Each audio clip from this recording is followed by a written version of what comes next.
Oh.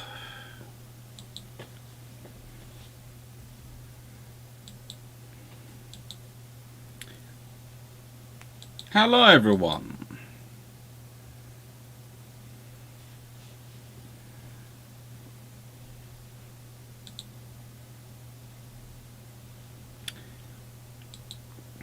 Hello. Back in a second. Just something's come to the door. Good Lord.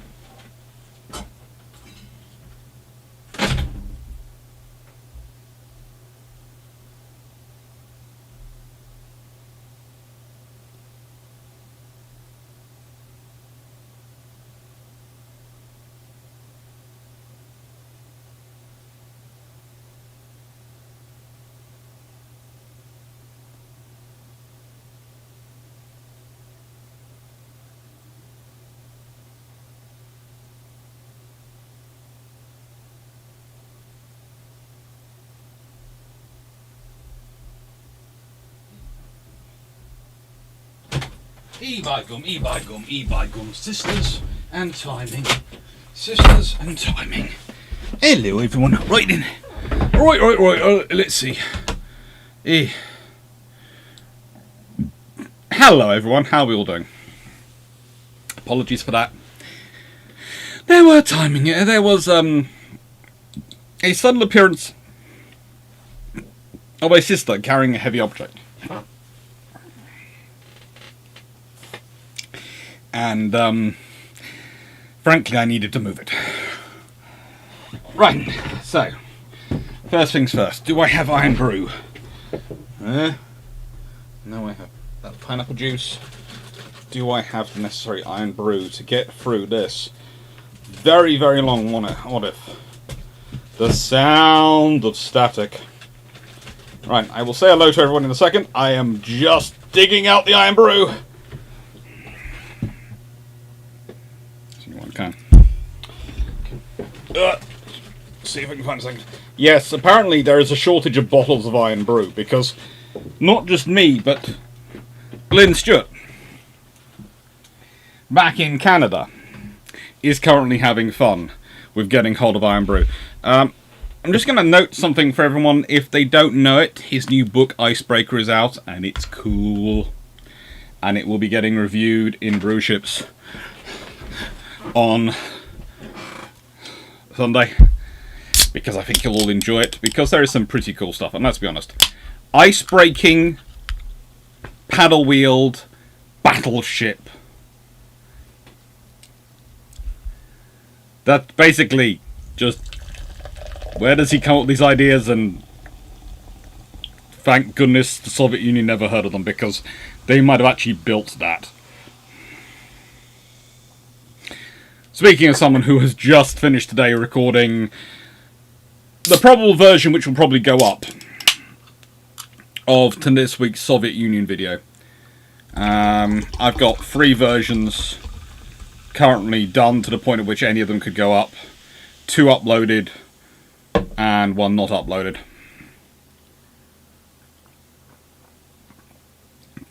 Hello everyone. Right, so hello Carlman Gasmo, hello Peter Dawson, hello Abzowski, hello Knight6831, hello Mark Harkness, hello John Shea, hello Peter Potter Ender Gaming. I have a question I'm itching to ask Doc, but it's not really Neil History, so I'll have to wait. Brew ships, Sunday? Or the end?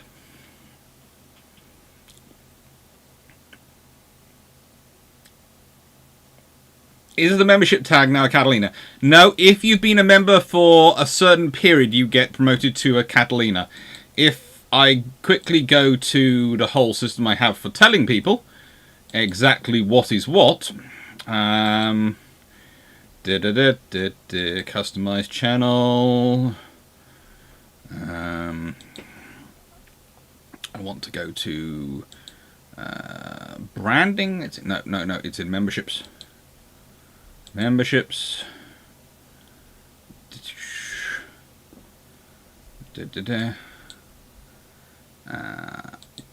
Default perks.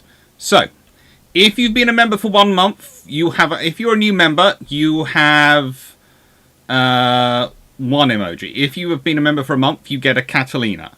2 months you get the old style badge of the channel. 6 months you have a Blackburn symbol. A year you have the firepower, speed, armor equation system I put together. 2 years you get HMS Eskimo. 3 years you get actually this emoji. This is an emoji. And 4 years you get HMS Warspite as an emoji. And I apparently have just been told by the lovely people at YouTube that I'm supposed to add another emoji. Literally the messages just come through. So that is what the memberships result in. They result in different badges, so I can tell to an extent how long you've been a member for. And yeah, that is the Predator sitting behind me, watching over my shoulder. Basically, it's there in the videos because it's going to remind me until I actually build it. And currently, I'm deciding, I think I'm going to base paint it, then glue it together, then paint in all the details, because I think that's more sensible than having all the fiddly bits to do, worrying about all the fiddly bits and the black paint. It's tempting. It's tempting. Anyway, so it's the Royal Navy and the dual-purpose 4.7-inch gun mount. What changes if it had been ready? I.e., the idea is an interesting one, and I've recorded the video for Saturday, and I'm taking one approach in Saturday's Long Patrol. But in this one, I'm going to talk far more about the various difficulties of actually what could have gone wrong and how to do it, as well as the impact of it. Because I've got 3 hours in this one, I have 75 minutes in the Long Patrol.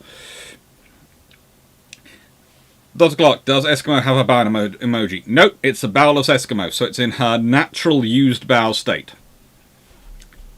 Hello, Udouche. Hello, DGB40. Hello, C Dollars. Hello, Ruan. Hello, History Vanguard. Hello, Danrick Ironhammer. Ooh, Bob Fries. Hello. I'm still in office, so I can only listen with one ear. Hello, Cody85. Hello, Steve Richards. Hello, everyone.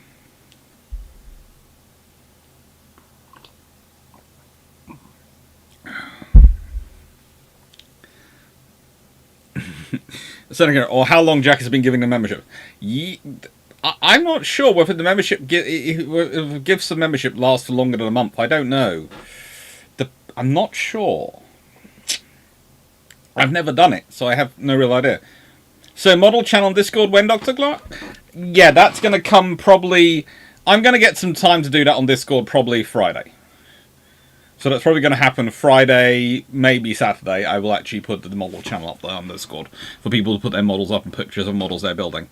Because I do realise certain people, i.e. Dan, our very own admin, has been doing a lot of modelling recently.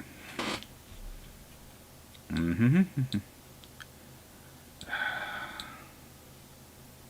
trying to move this out the way because it's starting to annoy me. Sorry. Yes, go, go, go. Disappear off there.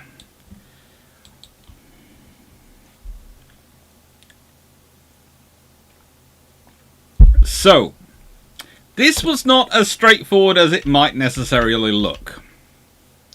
Because the trouble is, the Royal Navy doesn't have just one type of 4.7 inch. And they actually do have a development process going on for this gun while this one's in service. And this one starts off as the Mark 9, but then, of course, develops into the Mark 12. And that's the Mark 11. And there is a Mark 10 as well, by the way. Please note, there is a Mark 10 as well. So, this was the first thing I had to start working through. Which gun, which of the 4.7 inches would I pick? Because this only comes available for the L class. Admittedly, it was in development earlier, so maybe the story would go... Pardon me. The story would go, it would get developed instead of the 4.5 inch, and so you would end up with a 4.7 inch 50 cal as your general purpose gun. That was a pretty cool idea to think about. But that is a far, far more powerful weapon. The 4.7 inch 50, well, it has capabilities. Now, I have to admit, I am using some of Navy Weps on this one, and I do admit Navy Weps does seem to have a small bias when it comes to its gun criterion, its gun algorithms, in that they use the algorithms which were developed for the US Navy and reflect US Navy performance characteristics and aims, so don't necessarily always give the best weighting for British ones.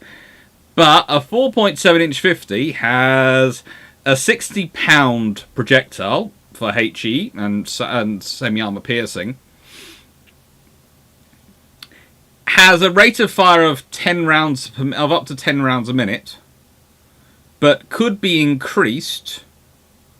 Have large angles of terrain made loading more difficult, and that's what increased the time. So, but basically, that's the same with any gun.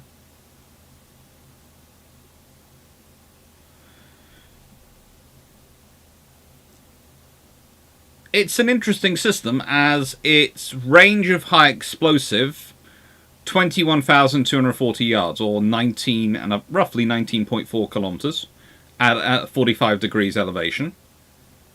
Its armor penetration with semi-armor piercing was 2.5 inches of side armor at 11,500 yards. Data taken from British battleships of World War II, which I'm presuming is that book which I have behind me. Now, it could do -10 to a +50 degrees. Its elevation was manually operated. Its train, it could go from 150 degrees plus to 150 degrees negative, so it couldn't do a full 360. And it had a gun recoil of 26.5 inches and a train rate of 10 degrees a second. So it takes 15 seconds to move from starboard to center line, and 15 seconds to move to port. Now, admittedly, that's fine with the amount they're on, the positions they are with the various systems around them. They can't be turned the full 360. But again, it's only at a +50 degrees.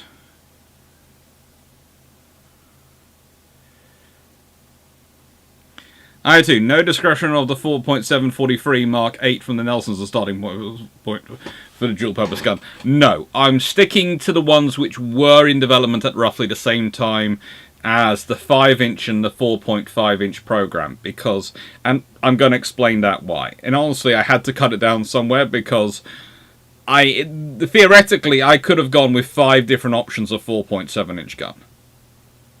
And this is going to sound terrible, but I only had a week to put this together, and I also... There's only 3 hours in a live, as a rule. That's what I aim them for, roughly 3 hours. And a 75-minute long recorded video. There are limitations to what I can cover in those times. Because the moment I include the 4.7-inch 43, I then have to include the other development ones, including the 4.7-inch... there was another 4.7-inch 50, and there was another 4.7-inch. It gets fun.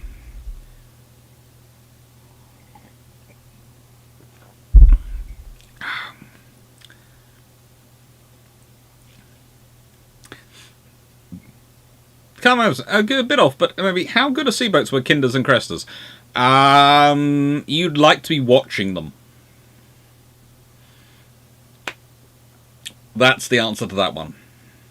But there is going to be a whole live on the Soviet Navy in on the Friday the 23rd. So that's a few weeks' time. So we're going to answer all those questions, hopefully, on that Friday. Ruan, I just received a second-hand Sisters Army. Ooh, cool. Hello, Furry Kitten. Are the shells at least compatible between 4.7 inch? Okay, so theoretically you could load the shells from this into this, but you wouldn't want to load the shells from this into this. But they need to develop them. Hello, Megascrow. Hello, BugGuy8229.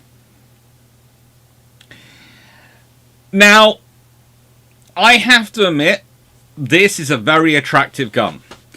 But it only really enters service quite late. It only enters service with the L and the M's, and it is quite late on, and requires a lot of work to fit it onto ships, and honestly, it doesn't give me that many advantages. But it's worthwhile thinking because it's powerful. It is a 4.7-inch 50 cal that is going to have range and firepower. And the barrel life was approximately 800 rounds. And they only carried 250 rounds per gun as a rule. Fun, but you know, not really necessarily what you want. And please note, for anyone asking what the 4.7-inch, which their options are, in World War II, there is available on various ships the 4.7-inch 45 quick-firing Mark V, the 4.7-inch 43 quick-firing Mark VII, the 4.7-inch 40 quick-firing Marks 8 and 10 that were also around, the quick-firing 4.7 45 quick-firing Marks 9 and 12, which are listed here, and this, of course, is the Mark 11. The Royal Navy had also been working on a 5-inch. Okay? They had the 5.1-inch 50, the 5-inch 70, and the 5-inch 56, quick-firing Marks 1, 2, and, well, Mark 1, N1, and N2. And they'd also been working on various other versions of that. So the Royal Navy are basically trying to develop every potential small gun destroyer gun design known to mankind. I honestly think that at some point they were planning on standardizing on things, because I do know that Henderson had plans for standardizing everything on the 4.5 once that emerged as a winner. And I know that was a plan considered, and I do know if World War II hadn't started until 1942, you would have probably faced a Royal Navy where every single destroyer, every single sloop, basically everything that would have had all of its 4 inches, 4.7 inches, and everything else that could be below a 5.25 inch, if that's fitted, changed to a 4.5 inch to standardize. However,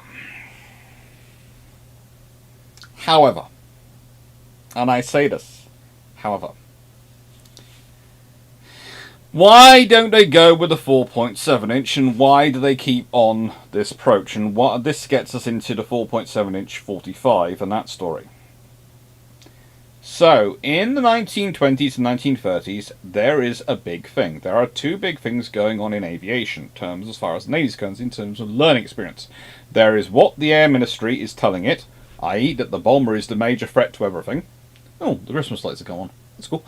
And 2, there are their exercises. Now, I've been over before, exercises give you a false positive. In exercises, you don't attack these things. You have a short time, they don't give you many points, they're quite difficult to score a hit on because they manoeuvre at high speed.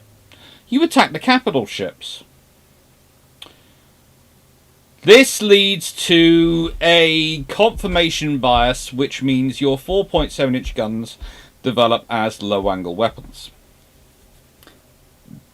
Not true dual purpose systems. And by low angle, I mean they can only go as far as high as 50 degrees. They need to go up 80 to be better. Now, the 5-inch was being developed as part of a program in order to provide a unifying weapon system. But its major thing they were looking at replacing was the 4-inch, which they were worrying about, because the 4-inch was being fitted on cruisers and all sorts of things as their protection, and it really wasn't a good secondary because it was only an AA secondary, not really a dual-purpose secondary. And they needed a dual-purpose secondary for the cruisers. And, of course, for other ships, which were having the 4-inch gun. And so they end up going, right now, so if I'm just working, I just want to replace the 4-inch with, they try a 4.5 inch.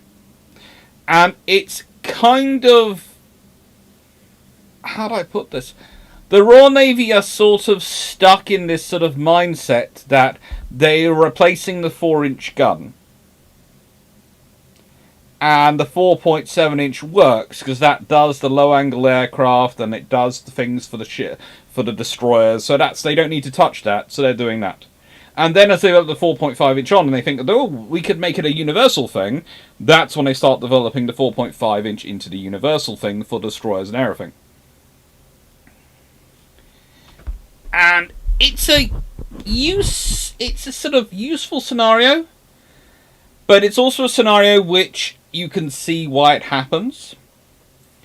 It's basically it's tunnel vision. We are replacing this, and it's no point do they think, well, hang on, let's just focus all our funding in on the 4.7-inch we've already got and upgrade that, instead of developing the 4.5-inch to replace the 4-inch. At no point does anyone seem to really raise that seriously. Until they've already developed all the 4.5-inch and developed it up to a very good standard, and now the 4.5-inch is available. And now that's considered the universal gun to replace everything, because that's great. It's only a bit smaller than the 4.7-inch, but it'll do everything. And it's kind of reverse backwards, because if you just earlier on gone, hang on, we got this, which does most of the things we need to modify it, they could have been a bit more successful. Now, as you can guess from my tone, the 4.7-inch 45 is the one I'm going to pick. It makes sense. Mainly because if you're building an AA gun, you want to be able to swivel it up.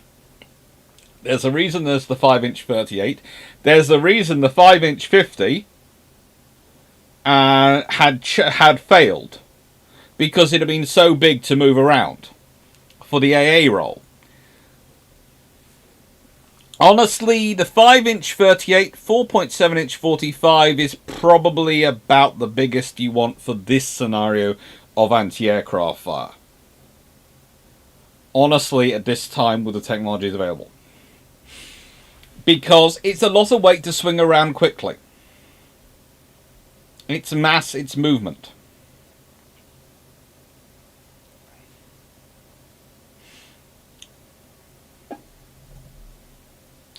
Okay.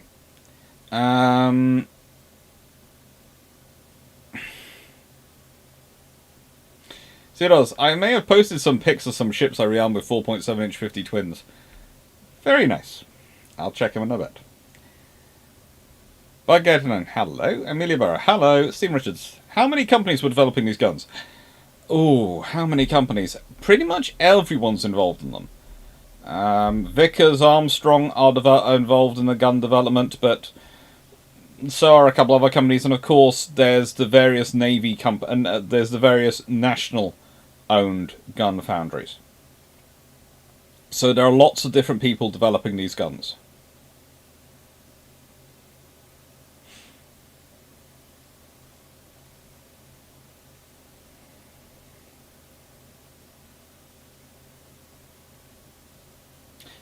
Do you know, M's and N's turrets with 50-degree were equipped for dual-purpose use.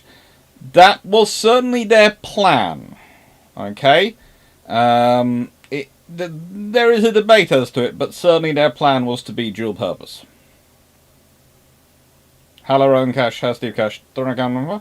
But think of all the designers and engineers that would have nothing to do if you continue with the 4.7 over starting a new project with 4.5. Yes, you'd find other things something to do, trust me.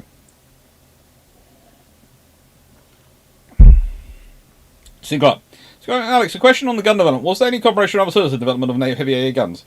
I'm thinking of the 3.7-inch the Royal Artillery and UK Air Defence use. Not really, because...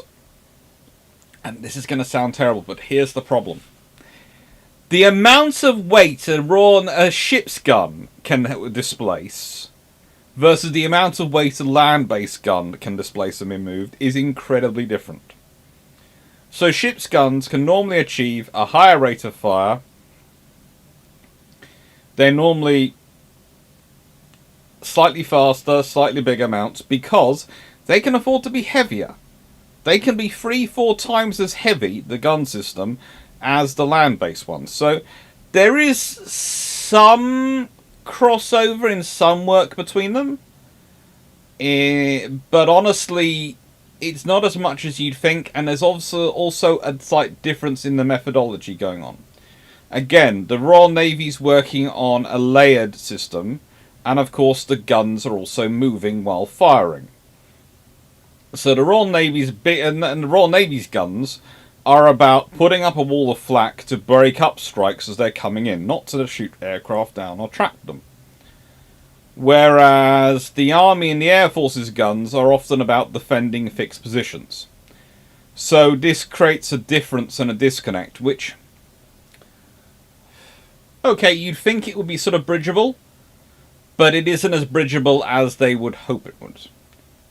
And whilst, you're right, might cover many fortresses use naval guns, those again are positions which are built in.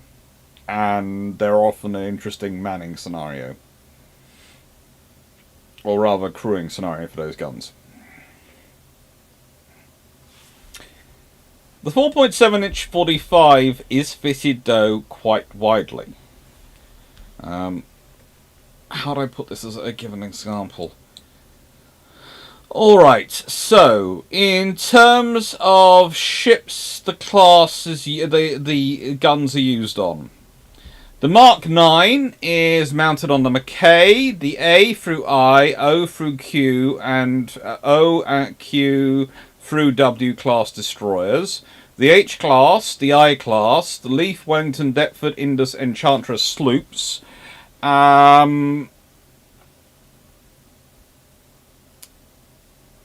Various submarines and depot ships. The Mark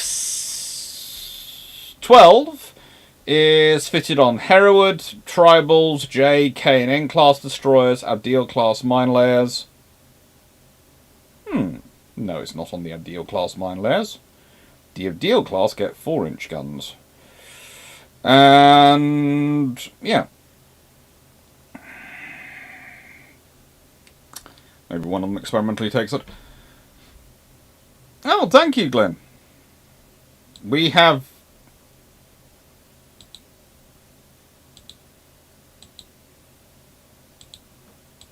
admin Glenn watching things up. So, oh.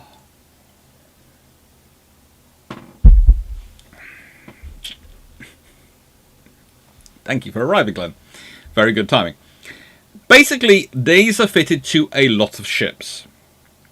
But it comes even more once you start to consider their timeline of their fitting. They start being fitted in the 1930s.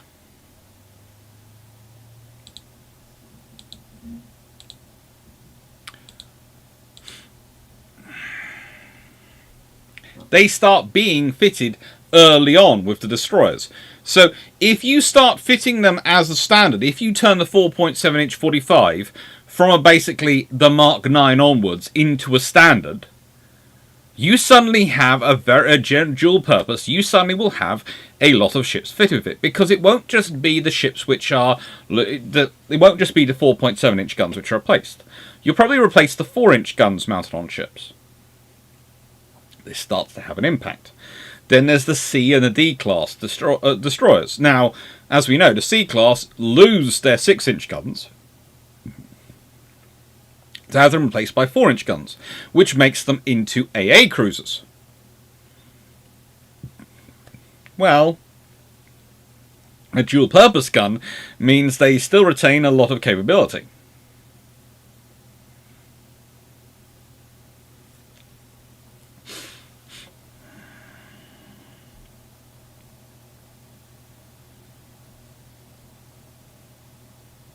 Steve Clarke, next question. On heavy AA, is it just that sub 5-inch AA are not as useful dual-purpose guns in an anti-service role, that the RN developed the 5.2 capital ships but keep using the 4.5 on escorts? No, it's literally to do with it being a cruiser. But don't get me started on the 5.25. That is the most... Look, if the 5-inch had worked, they'd have gone for the 5-inch. But honestly, it's the fact cruisers have bigger guns. Cruisers have big guns bigger than the destroyers, and destroyers are supposed to have 5.1-inch guns or below, and therefore a cruiser has to have a bigger gun than that, so the cruiser gets to 5.25. It's literally status, okay? The US Navy, thank Lord Lubberduck, don't get involved in it.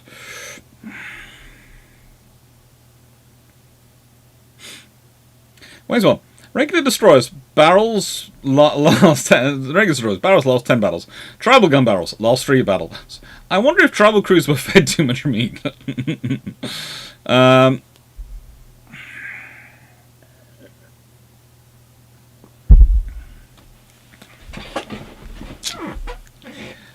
So, I think, so Hood might have had 14 4.7-inch guns that demonstrate, which means 4.7 shells are feeding the boat deck fire. Yeah, but there's all sorts of things you can get into before that. There is all sorts of things before you can get to that level. That's a long time into the war, and this is the first thing I'm going to make a point, and I know the question is vaguely worded by Wayne. What changes if it had been ready? I'm not going that far into World War II. I am going to stop probably in early 1941, and I realise certain things happen, but the thing is, things will be compounding onto other things at certain points, and it has issues. There are battles which is going to have quite a big impact. There are battles which will have less of an impact.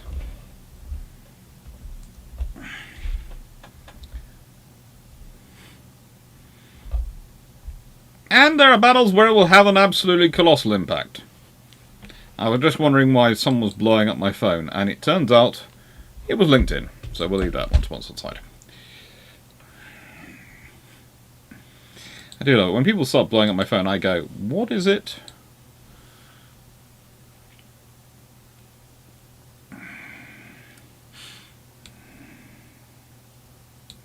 Bad editing.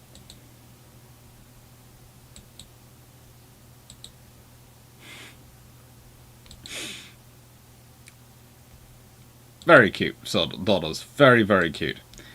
But no, it's the 4.7-inch 45. And making it dual purpose, what does that mean? What does it mean when I'm making it dual purpose? Well,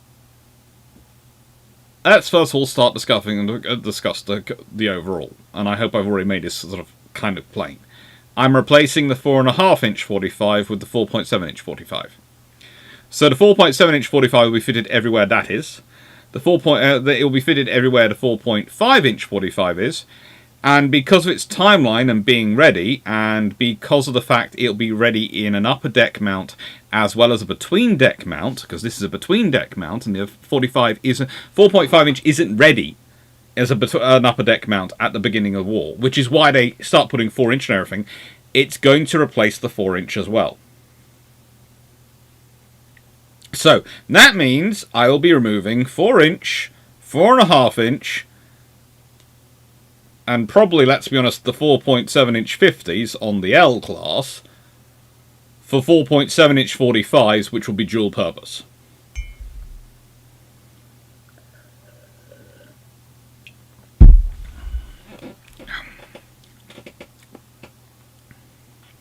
I would argue that 5.25 makes sense if you have a working autoloader powered dual-purpose mount without being too much heavier if you have 3 twin 5.25-inch instead of 4 4.5-inch 4.7 mounts on a destroyer. Neither of which were the case for the King George V's Didos or Vanguard.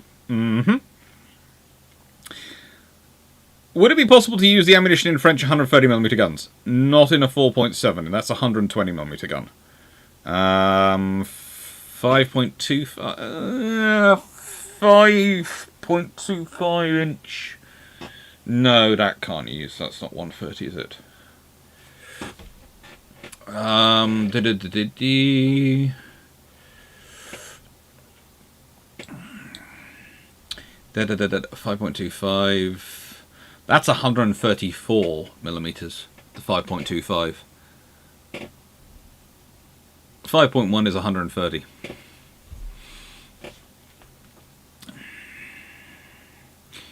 But guys, is there a reason besides weight on why the RN used open mounts with a single sleeve instead of turrets with independent guns on their destroyer guns? Okay, so the open mounts single sleeves, the reason for single sleeves is the weight.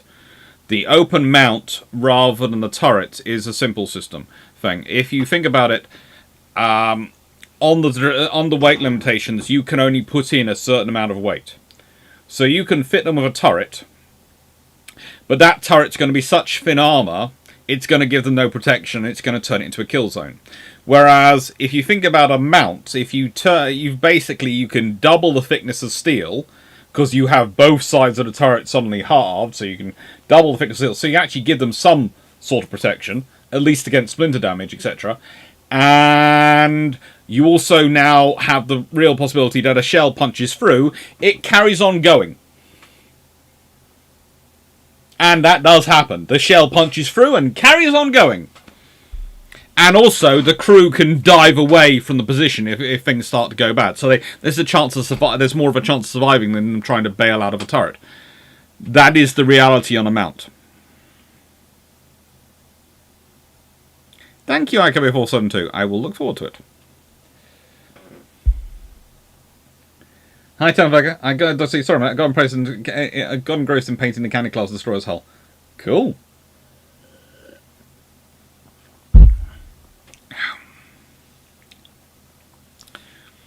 IO2, if you have a 4.7 inch as a standard dual-purpose gun, you might actually use those on the King Draw systems for 5.25s because of the improved anti-surface warfare performance compared to the 4.5.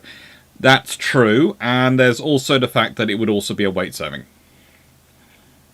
which could be interesting for the King George V's, because what will they use that weight for?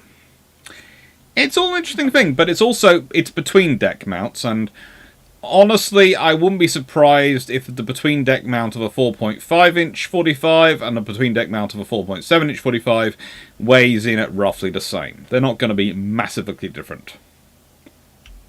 Steve Clarke, what are the shell differences between weight differences between 4.4, 4.5, 4.7 and 5.25? Well, Steve, like the question, but I've got another slide to go, which might just answer the horrible question. There you go. Almost as if I knew that question was coming, Steve.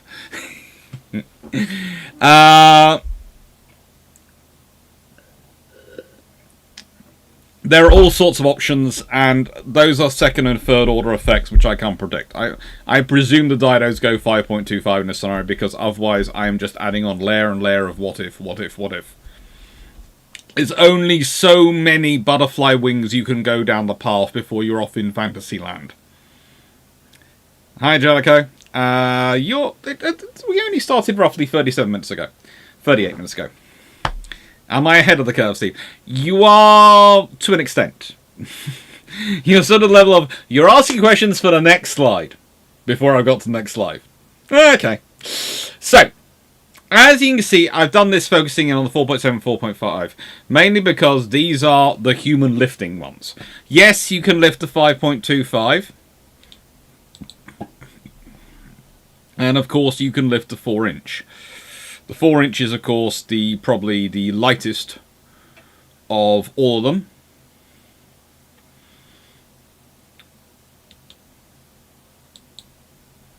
The 4 inch 45 is the standard one, and that one's a 63-pound shell. The shell weight for the 4.7 inch is listed in various places as 50 pounds, which is what I've gone with. But, and I would say this politely, there are a few different figures given around at certain points. And I wouldn't be surprised. Well, how to put it? I think different figures are given depend on whether you're giving just the shell or the weight of the complete round. With the 4.4 inch, the complete round is 63 pounds, 66 pounds, but the actual shell is 20 pounds, or in a semi-armor piercing rod, roughly 38.25 pounds, nearly 40 pounds.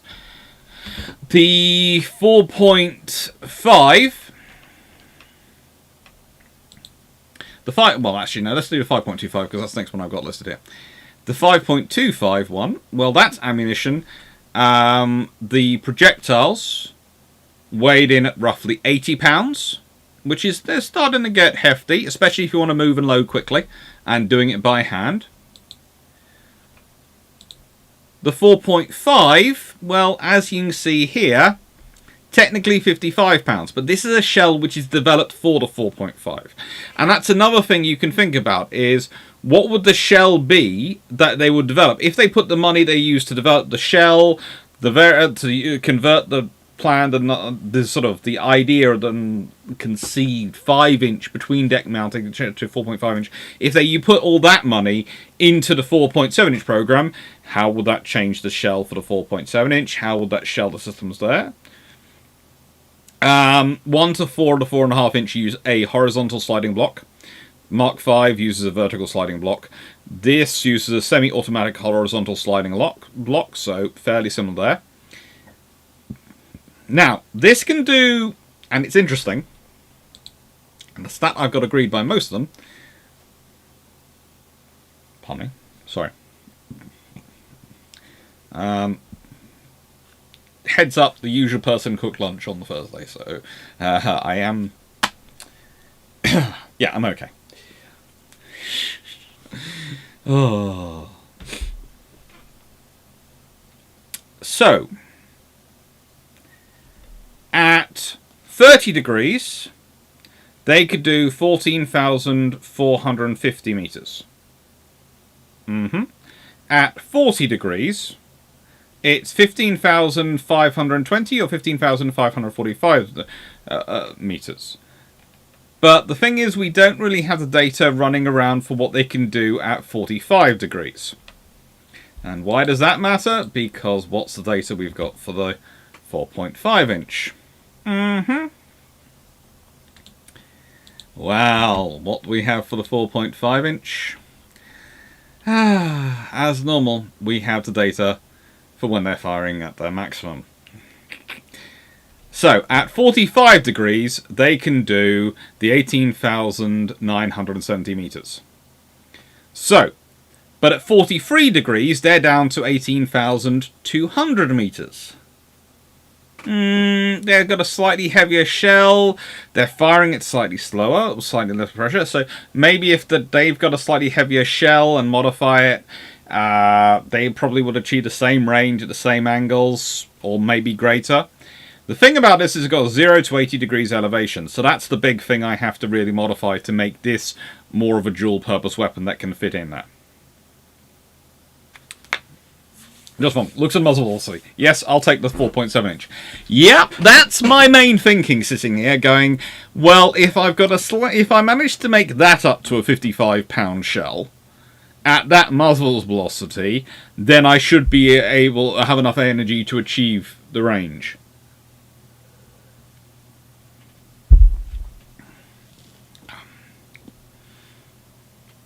Thanks. What are the differences in mounts between tribals besides certain vessels having the 4 inches of the third turret? The vessels were upgraded to have the 4 inches the third turret because the 4.7-inch couldn't go up to a high enough angle. So it was made of part of their air defense. And otherwise, the tribals tended to stick with the 4.7-inch. Some of the tribals did start out all with 4-inch guns, and it's basically AA destroyers. And some didn't.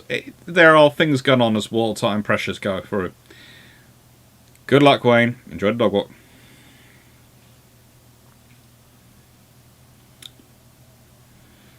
Just fun.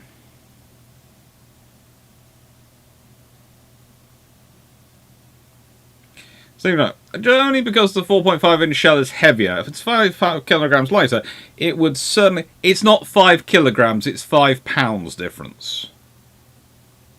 Please note, before anyone starts thinking there is a massive amount of weight difference between the shells, we're talking 5 pounds, which is, in terms of kilograms, is 2. Let's see. That's 22.7 kilograms, that's 24.9, literally 2.2 kilograms.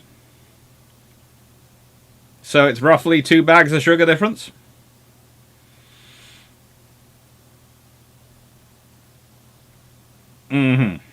It's not 5 kilograms lighter. It's less than half the 5 kilograms lighter.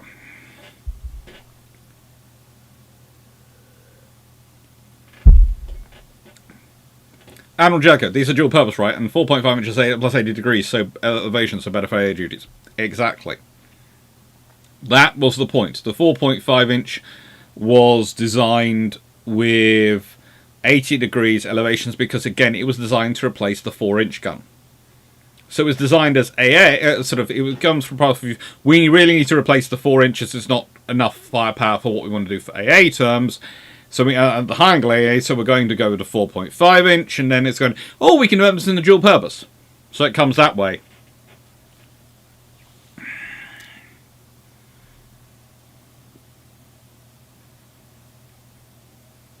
I don't know, what takes the 4-inch 45 cal Mark 16 place as the lightest AA gun available? Probably the 4-inch 45 stays on as the lightest AA gun available. But potentially the 3-inch one, which they're working on, that gets developed up as well.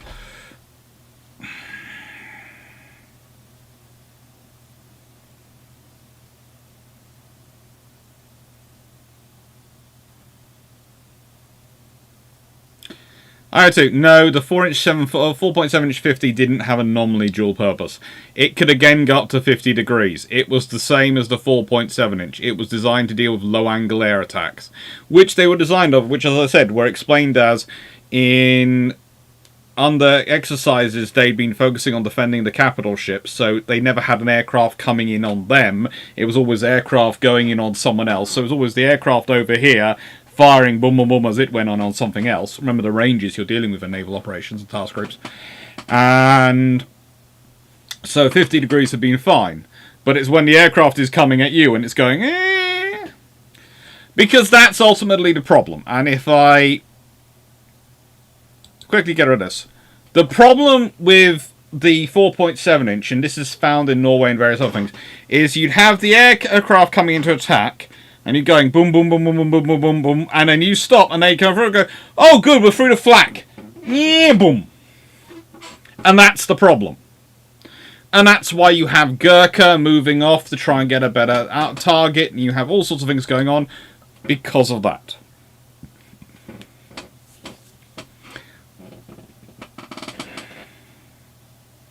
Michael, they seem roughly equivalent. Yes, they're not. There's not a massive difference in them, other than this is fitted to far more ships in this time period, so it would have been a case of upgrading mounts in place or fitting new ships with it.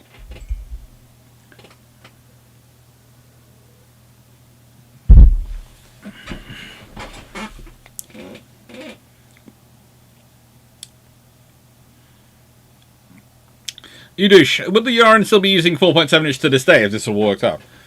Potentially. Potentially they would have stayed with 120mm guns. Jones, other than elevation, wasn't the fixed ammunition the biggest issue of the 4.7? Again, it's not. It depends on which 4.7 gun you're talking about, and it depends on what your, in terms of things, are looking at. The one I'm talking about is the ones used for the Mark 12 mostly, and the Mark 9 and the Mark 12. I think that's the right ones. Is it IX? It is IX and XII. Yeah. Which have, well, they were basically an evolution of the 4.7 inch 45 Mark 1, which had originally used bag propellants, and these were converted to use cartridges. Their shells had, according to some, mediocre ballistic form. And there was one of the things that was looked at was upgrading their performance. But again, the 4.5 inch was on task to come in by 1941-ish. They thought they would have it, and therefore they didn't need to. So again, this is the thing, is if you put the money into the 4.7 inch, you probably will get a far better shell, far better system actually out of it. And that's one of the things. You have a really good shell design for the 4.5 inch because they put money into developing it in the early 1930s. They didn't put the money into the 4.7 inch. It was considered good enough.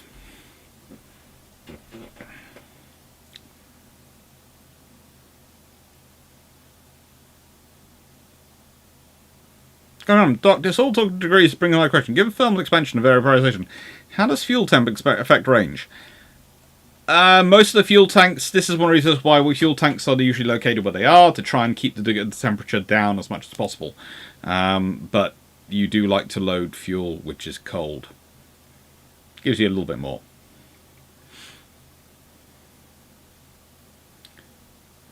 I was asking, I just imagine both Canadian Tribals as well as RP Alaska getting dual 4.5 instead of their 4-inch mounts.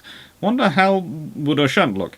Well, imagine dual purpose 4.7s, which is what they get under this scenario, because we're talking about fitting the 4.7s.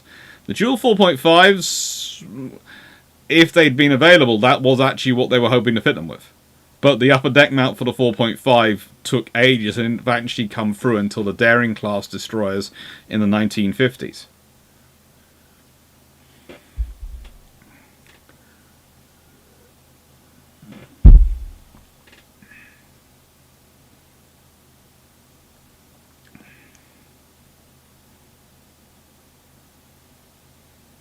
I don't think the King George V's were fitted with 4.7-inch Admiral Jellicoe. If I remember correctly, they were fitted with 5.25s. Which were supposed to be angle air defense. And able to do a high angle. So, no. But we will talk about 4C in a second.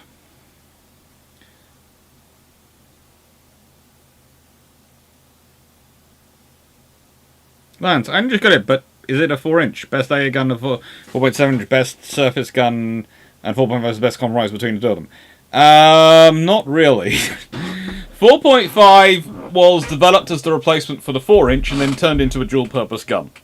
4.7-inch was ignored, and they just were leaving it because it was working fine as what they wanted it for, until they realised, hang on, actually we do need a high-angle gun for our destroyers, at which point panic, and they didn't have time to develop the 4.7-inch into it, so they then fitted everything with a 4-inch. Because again, they couldn't get the 4.5-inch working either. Otherwise, they'd have fitted 4.5-inch to everything, because that would have been an easy fix.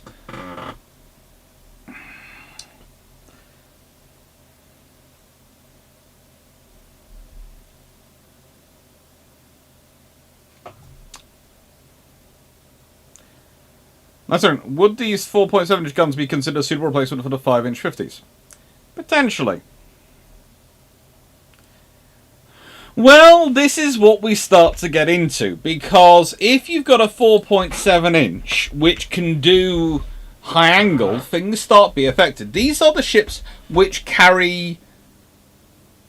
would be affected initially, which are carrying the 4.5s, which would become 4.7s, or 4 inches, which I think would definitely become 4.7s.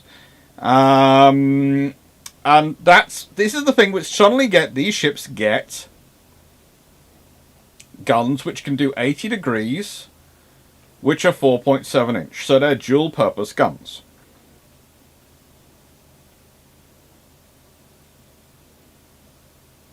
Michael, did the British 4.7 inch guns use any design ideas from other nations' 4.7 inch guns? Nope. They really don't. Honestly, there is potentially, in terms of the 50, but not much. They have enough of their own. You have to remember, Britain in this time period has Vickers Armstrong,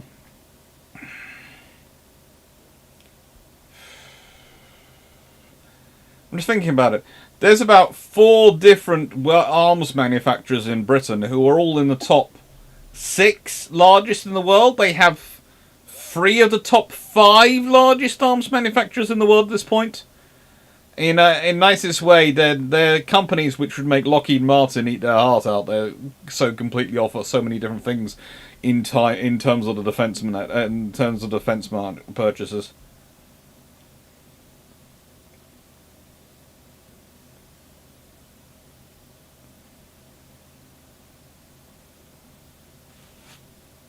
Mm-hmm.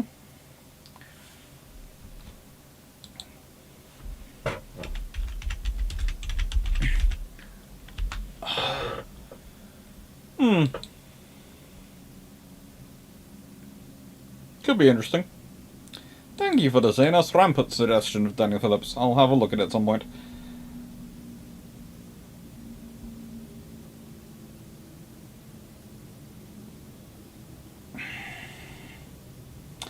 The thing is, though, and I know a lot of people are searching for various options in terms of commonality of these guns, but I have to remember at this point, the Army's anti-tank gun and main tank gun is a 2-pounder, 40mm. Very capable one, and will be very useful, but it's not really the same level. Their major artillery is interesting in its variety, and so yes, the Royal Navy pretty much in terms of heavy guns is alone in funding development. And the Royal Navy has a very large navy, and it's trying to keep many different developers going. But theoretically, all of them can produce the 4.7. So, HMS Queen Elizabeth, HMS Valiant. Well, they could have the 4.7. They would have the 4.7 instead of 4.5s. Renown would have 4.7s. All these ships are ships which get fitted with the 4.5-inch guns. I've also included the C&D class cruise upgrades. They couldn't take the 5.25-inch turret. It was too heavy.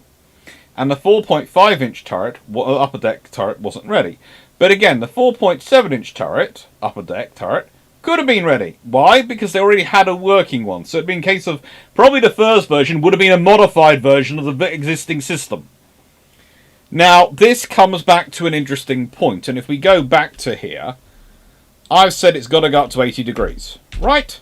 So if we go back to this, what is the first thing you're going to have to do to modify that to get it up to 80 degrees?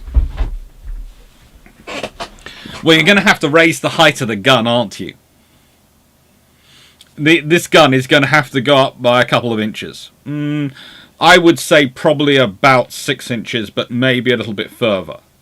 Now, okay, that is not a lot, but it is going to affect the operation of the gun. And the reason I'm saying it's going to have to raise up higher is because to swing this down far enough to get it up to 80 degrees. Okay? Because currently it can go down to the 50 degrees quite easily. You're not going to load it in the 80-degree firing position, so please, no one have that idea. You don't load the guns in the 80-degree firing position. You bring them back to about 50 or 60. So it's still able to be loaded in the 50. That's fine. You don't have to load it in the 80-degree. You have to be able to fire it in the 80-degree position for it to be able to use for high-end AA.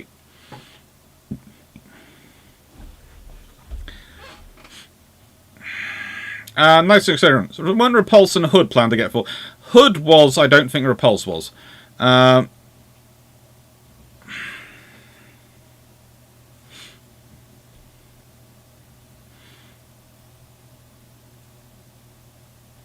Yeah, the Joseph Stalin 2 was the big. I think you're right, Stephen Clarke. The biggest tank used on a tank actually in combat, I think, was the Joseph Stalin. Was the Joseph Stalin 2's 122mm. Sim Richard, what year was the 4.7 started to be used on ships? Well, the marks I'm talking about are started in 1930, but it goes back. Honestly, the 4.7...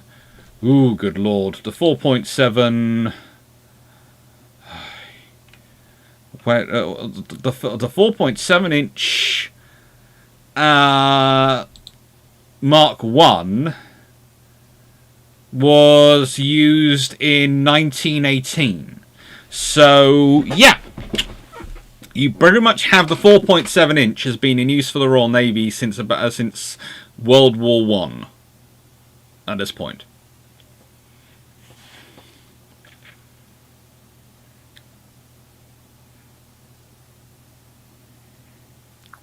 $120 on a Jagdtiger. Jagdtiger really, do we really consider that a tank rather than a mobile gun?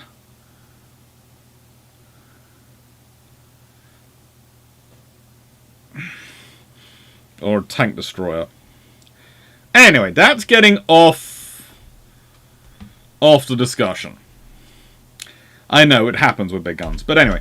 So, all these ships could end up being changed, which then has an impact on things. For example, Abdeel class. Now, the Abdeel class are known to be scary things with their 4-inch guns, right? They are capable of going up to 40 knots, officially. Officially capable of 40 knots. Now, at 40 knots with their 4-inch guns, they are a menace to society as far as most of the German fleet is concerned. As far as the Italians are concerned, they're a menace to society. The 4-inch guns are scary.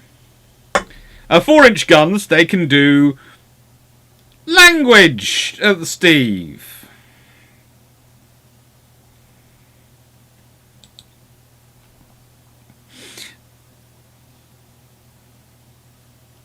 Nice. How do you dodge bottlenecks with guns? I'll get into that in a second.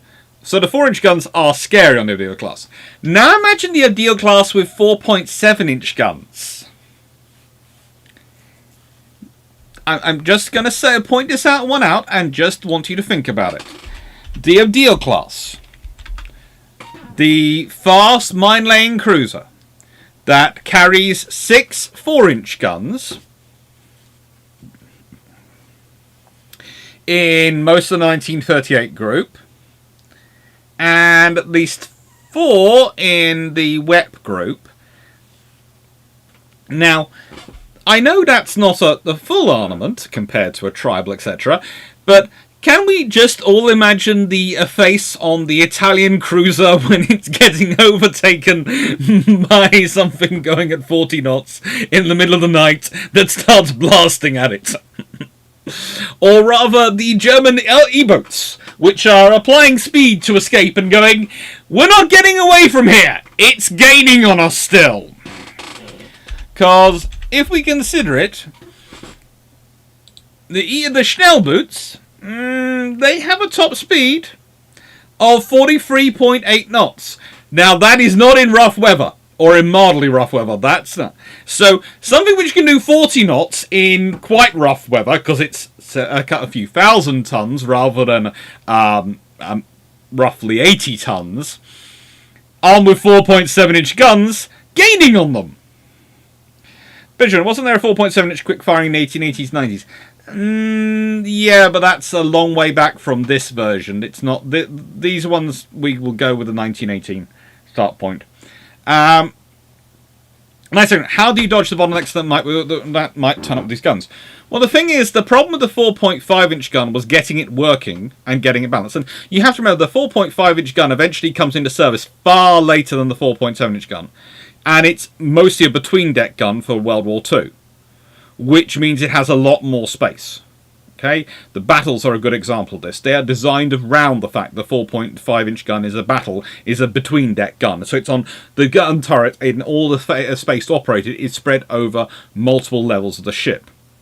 This allows you a lot of space to do things, and allows you to compensate things. And one of the reasons why the 4.5 is considered a good gun, because it has this space which allows it to compensate for things. Now, the 4.7, if that's given the same amount of space, could give you the same range of options. After all, if we go back to it, the difference between the two is the 4.7 is 120mm, the 4.5-inch is actually technically 4.45-inch, and it's technically 113mm.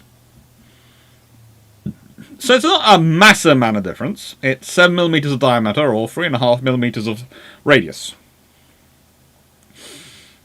That's not going to cause a big world difference.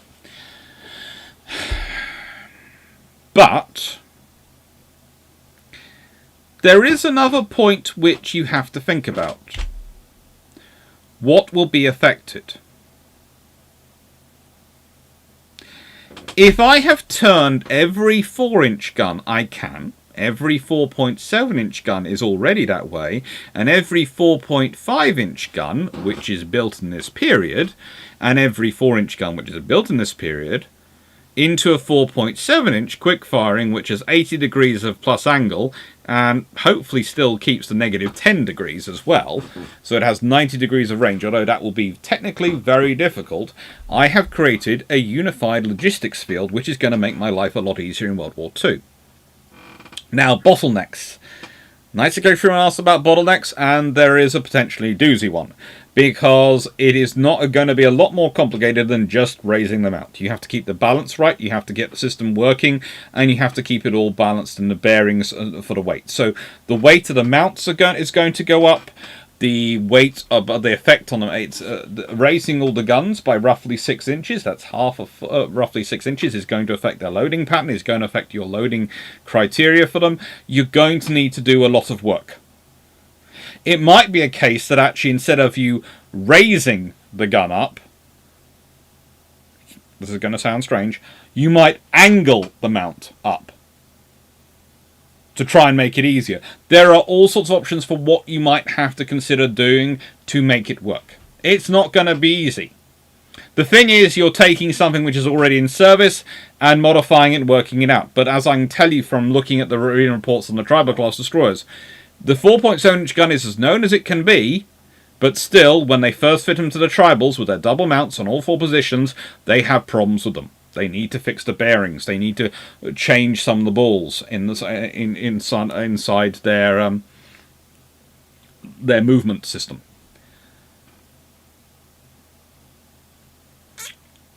It isn't necessarily the easiest thing in the world, but they do it. And it works out for them. It does work out for them. Very cool, Dodders, by the way. I'm looking at the pictures. Very, very cool.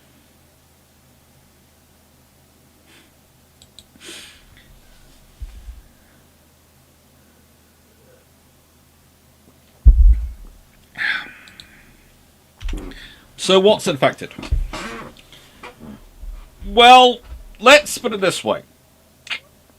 At the beginning of World War II, the big problem, as I've been over, and I will say this again for the people who've just joined us, is the fact that the Royal Navy have a system, and it's the sensible system at the time, and it's the sensible system obviously to this day, of air defence at sea, where you try and break up a strike group as far away as possible into a fewer aircraft. And then you're actually engaging it to kill it with your shorter range medium AA, your 40mm, etc. Hence they have the pom-poms and all these things. So you're supposed to be breaking up an enemy air group coming in with your 4.7-inch, 4.5-inch, 5.25-inch guns at range. And beyond that, hopefully you have fighters as well from a nearby friendly carrier, which is going also breaking up. So the idea is your enemy strike's coming in. Let's say it's 60 aircraft. Then they're coming in as one mass. Ooh, they're big mass, big mass. And then suddenly 4 fighters dive down. Ooh, and they're buzzing away the machine guns. Now, they might not take out anything, they might take out something, but probably is what's going to happen is your strike group of 60 aircraft is probably going to turn into 4 to 5 strikes of 12 to 15 aircraft. And they're going to be coming in at slightly time away. And then they meet the flak cloud. And the flak's going boom, boom, boom, boom, boom, boom. And if you think about it, if you're flying along and you're going, I'm flying, I'm flying, I'm flying, boom, and flying, boom! If you're a pilot, you're going to be dodging, you're going to be moving, you're going to be trying to get away from the big explosions going off near you. You're not worried about them necessarily killing you because the likelihood of them hitting you is not wrong, but you still got a big explosion going off there and there and there all around you, and that's going to be scary. No matter how brave and how confident you are, you're going to be scared. Well, the thing is, once you're through that, you're then into the 40mm. It's the sort of kill range, and that's the point. But the thing is, if you have the low-angle guns, the ones which are going out to 50, and let's say the ship is here, and you're coming in here, the engagement range for your likely attack, for you dealing with the enemy heavy guns going boom, boom, boom, is probably just this section. And then once you're in this bit, you're free until you get to the 40mm range, which is probably about here on this scale. However, if they can go up to 80 degrees, boom, boom, boom, boom, boom, boom, boom, it extends all this way. So you going high and then low, this doesn't protect you. And it's going boom, boom, boom. And this breaks up the strike groups more and more and more and more because you've got all the pilots dodging, maneuvering, maneuvering. And you might be down to pairs or single aircraft. And then you're diving in. And you're a single aircraft diving in on the ship at the time. And then all the AA, all the 40mm can concentrate on you and go ba ba ba ba ba ba ba, and all the AC and all the streams coming at you. And that's where you get hit or where you make a wrong decision. You miss with your bomb. And all these things can happen. And it reduces the chances of you getting that kill. And the ship's dodging, the ship's maneuvering. This is the point. This is what you're talking about. Okay? It is a scary environment. It's not a... One of the things you don't really quite realise, and sometimes with computer games, I have students who play a lot of them, and they're playing them going, oh, yeah, the flak doesn't really bother me. And I go, it doesn't bother you because it's a game. If you're in VR and that sort of thing, it might probably bother you more. But if you're in real life and you've got the light, the smoke, the vibration, the feeling of the heat, and the sound as the explosions go off near you, that's going to have an effect on you. And your training can be, I have to keep constant, I have to keep constant. But it's not going to keep you constant. It's not.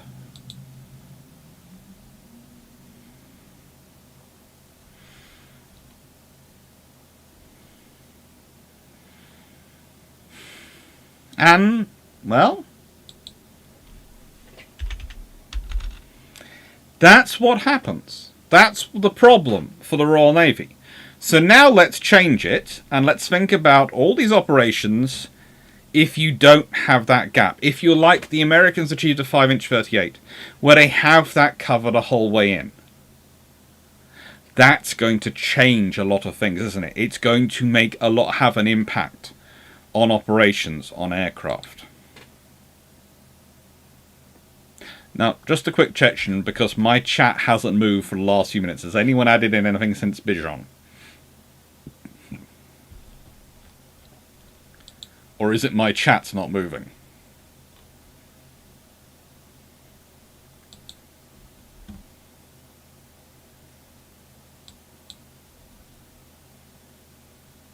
It could be my chat's not moving.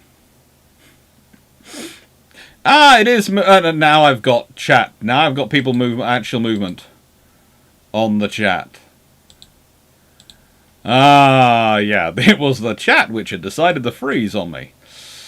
Not you all. I didn't think you'd freeze on me. Okay. Nice. So the Abdeals become more deadly. Yes, the Abdeals become nightmares. Even more than they already were.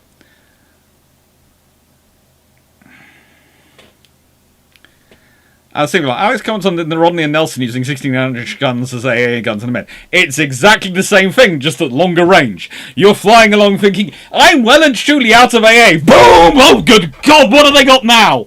You don't think it's going to hit you a 16-inch, but the fact it goes off nearby is going to go, ah, goodness gracious me!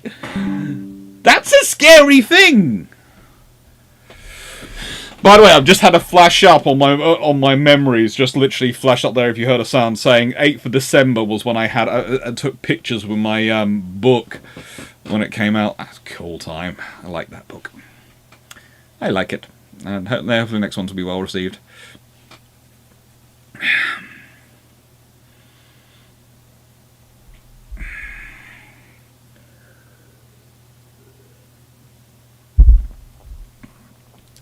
Bonus, what would happen to the 4.5-inch, 5-inch? Would they be used on the trawlers and other boats and used in combat protection?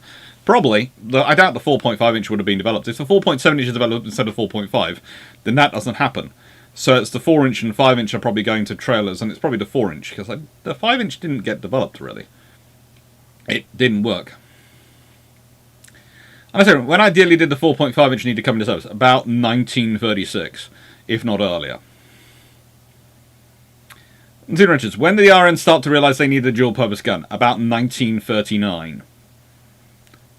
It took them that... when they started testing out the skewers and went, hang on, dive bombers do work, like we suspected. Oh, sugar!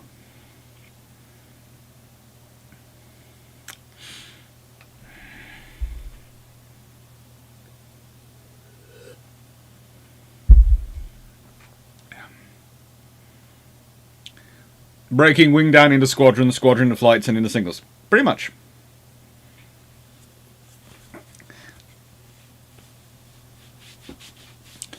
Thank you. Oh, don't worry. The chat's up now.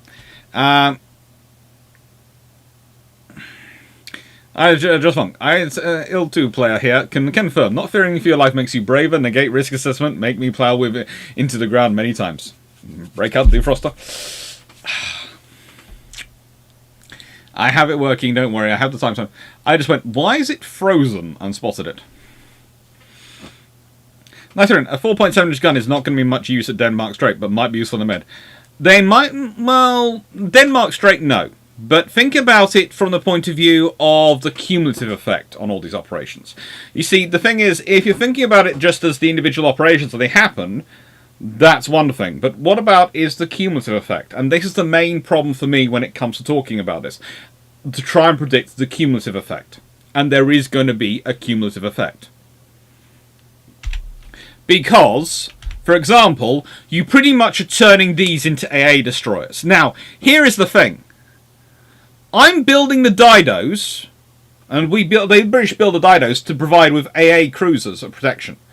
But if the 4.7 inch is a dual-purpose gun, then I can refit all the Cs, and I could order more tribals. In fact, as soon as war starts, I might be ordering, or might even in 1939, be ordering more tribals, because suddenly I've got a 4 AA gun destroyer hull that can be built in more yards than I can build cruisers. Think about that. It turns this from a general purpose, basically back pocket cruiser that can fill in for cruisers in some of the cruising roles, into a general purpose ship which can be your AA defense ship, because its 4.7 inch guns can go really high angle and it's got 8 of them. So that's not good for you. Can go from that to also providing the general purpose duties in the back pocket cruiser full in. And you've got several mounts on there which can do pretty much 360 if they really want to, especially if the gun can go up to 80 degrees.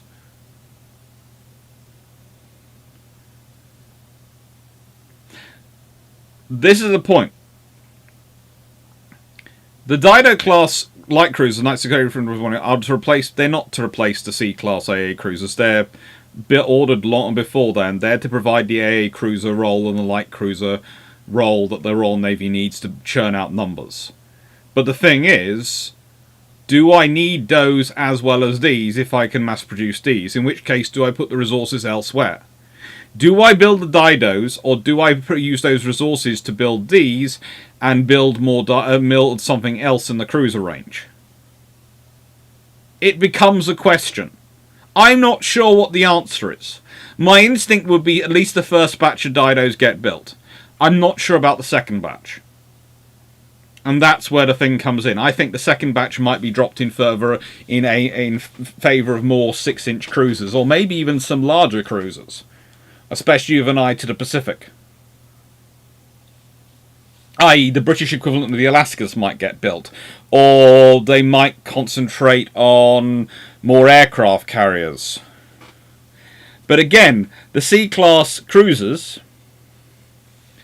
would be a far more general purpose asset. Instead of you taking a cruiser and turning it into just the pure AA asset, it would be a general purpose asset. It would have multiple 4.7-inch dual purpose guns on it. You think these ships normally could carry 5 6-inch guns in single mounts. You might change that to 5 twin 4.7-inch guns with a little bit of work.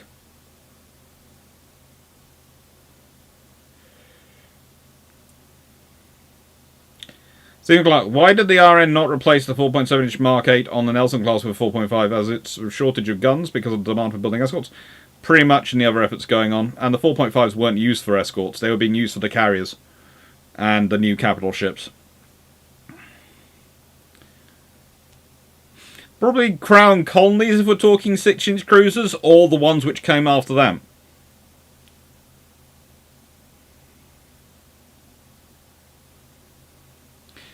Not only that, you're producing ships in Canadian yards. That's why ours is. And a heavy AA would have been huge. Yes, you can be producing these in Canadian yards, in Australian yards. Again, imagine the impact of HMS Runter or any of the Australian tribals having 4.7-inch dual-purpose guns and a simplified supply chain.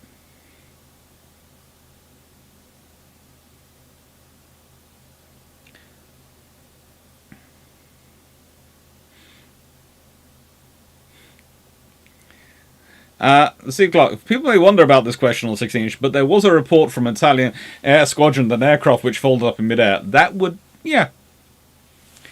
Now you mentioned skewers, why did it take so long for replacement? Well, basically, what they did in World War II instead was they replaced the X gun with a 4-inch gun because the 4.5-inch wasn't being developed, or wasn't able to be developed into the upper deck mount, and that was the big cost. Finding the time, money, and the ability in wartime to develop the 4.5 inches upper deck mount. And the thing is, because it comes so late in the development cycle, it gets caught by war, and people keep trying to make it better and better and better. And it's always going to be better next year. It's going to be better next year. It'll be better next month. Give us 6 more months, it'll be better. Give us 6 more months, it'll be better. This is why eventually the one that gets it is the Daring class in the 1950s. They're who eventually get the 4.5-inch upper deck mount. The Daring class. So the thing is, if the 4.7-inch mount becomes dual purpose, you also don't have to start taking these ships in to change them. You also have all the impacts on Norway. You have all the impacts on operations. 3D is famously sunk by dive bombers. Do those dive bombers get as close or are able to do as accurate a hit? Maybe they still sink a 3D. Maybe they don't. Maybe they just damage her. Maybe they miss her completely and she's operating fine. With 8 guns able to go up to 80 degrees and focusing in on the flight coming in, that's going to make a big difference. But it's also not just her. Remember, it wouldn't be just her in the engagement. She's part of a task group, which has multiple of these ships. So you suddenly go from having X number of guns that can engage, which might be anyone who has 4-inch guns, which weren't that many at the beginning of the war in Norway, would just be the cruisers. Once they get in sort of closer, high angles, to all these destroyers can engage. All these destroyers can engage. And we're going to talk through those figures and the reality of those figures in a bit.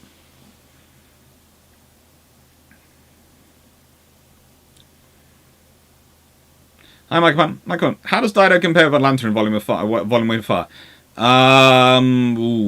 About the same weight of fire. Slightly lower volume, I think, for 5.25 versus 5-inch.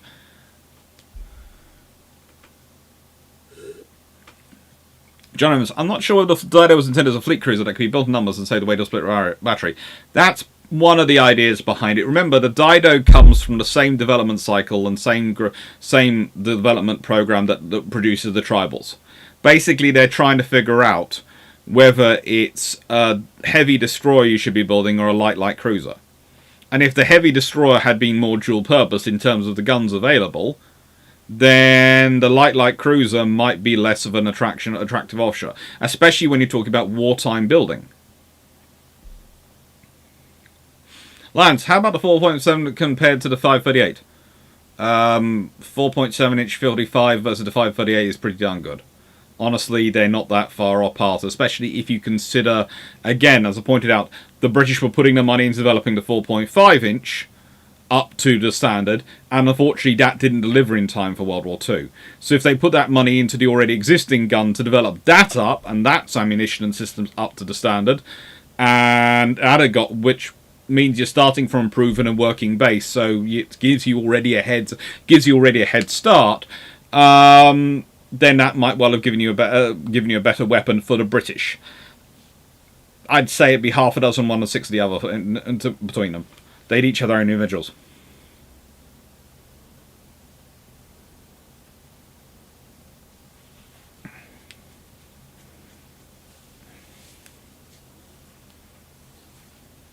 Harold, the effects of any counter and negative result won't affect people via video sims and gaming until they have money laying on the line as a reward at the end of the mission. And yes. Could the tribals of 4.7 have been built in Indian yards? Actually building destroyers, it's gonna be the machinery plant, getting it built and sent out to India. This is the trouble. The big problem with India isn't the yards. The yards could probably do the work. It's getting the machinery plant that goes in that thing that actually makes it work at the speeds it's supposed to do.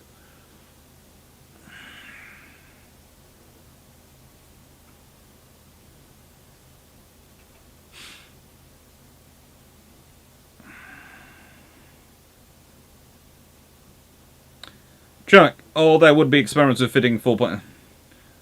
Jermac, we are probably going too far. Weird hypothetical Royal Navy big cruisers, for example, 9.2-inch guns have 4.7-inch GPs as secondaries. Well, the thing is, considering the 4.5 was supposed to replace the 4-inch as the secondary on cruisers, etc., especially in the upper deck mount version, the 4.7 would have replaced the 4-inch as the secondary on those cruisers, on the 6-inch cruisers, etc., which, going from that policy, and I say that based on, please note, I am working through this, so I know there are going to be people going to go, right, but they didn't do that and all these things. Well, this is the whole point of this, is if the 4.7 is developed instead of the 4.5 to go up to that 80 degrees, that was the gun they were planning on using an upper deck mount to replace the secondaries on the cruisers, because that's what the cruiser fitted with, 4-inch, and the 4-inch wasn't considered a good enough dual-purpose weapon. So if you have a 4.7-inch gun, which is a dual-purpose weapon, which will go up to the 80 degrees, which is necessary to do the AA roll like the 4-inch, but can also be used for doing more convincing more convincing surface engagement, you probably start changing it. Now, would all the ships be changed by the time World War II begins? Well, again, it's half a dozen 1/60 of where it happens. They certainly had plans for doing it if the 4.5-inch proved viable. That's certainly on systems, and certainly on the ideas. So you presume they would have done. Whether those plans would have succeeded, probably. I wouldn't be surprised if you've seen majority of the ships changed over by 1939, and all the new builds coming into service from 1930s. Well, probably 1936 onwards at least, having that. So they've got 3 or 4 years to do it, which again would be an advantage versus the 4.5, because that didn't come until later. Hello, Muncie. Thank you for being a supporter. Steve Clarke. So was the lack of high angle ability in the 4.7 a reflection on no dive bombing tactics in the 1920s? Dive bombing biplanes were a thing. Dive bombing was developed in World War I by biplanes. The thing was, it was felt that dive bombing wouldn't work by the Air Ministry strongly against that dive bombing would not work against ships. It would be level bombing by strategic bombers, and they kept making that case. And the Royal Navy, in terms of exercises, whenever they ran exercises, and I've already talked about this, the confirmation bias, which I discussed a bit earlier, the exercises, of course, in exercises, people keep concentrating on the capital ships. So, and again, I'm going to take away the picture again. Capital ship here, aircraft going in to attack it.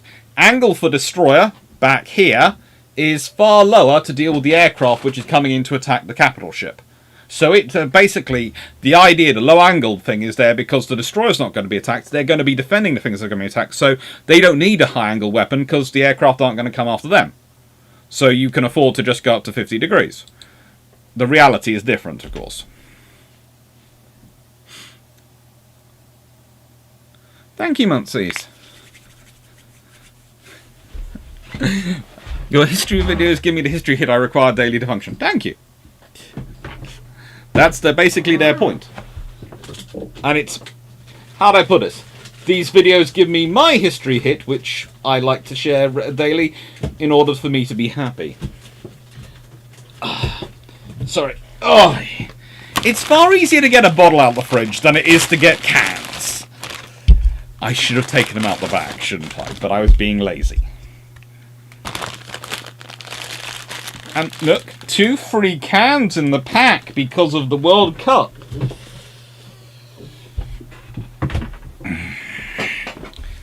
So Air Ministry listened to Billy Mitchell. No, Air Ministry were trying to make the case for strategic bombers because they were worried that if they didn't have a strategic bomber force, their entire reason for existing as a separate service would be destroyed.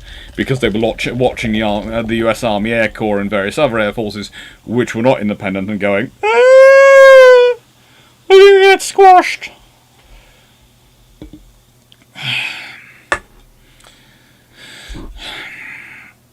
Colin Cameron, a ship with your 4.7-inch secondaries and 15-inch 50 triple main battery would have been interesting.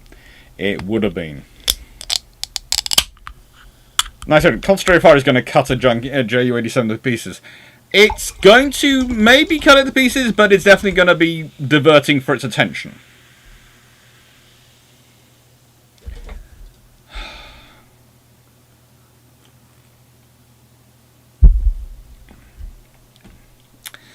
Sim Richards, how come they got the Kanti's 8-inch at the high angle gun but failed on the 4.7?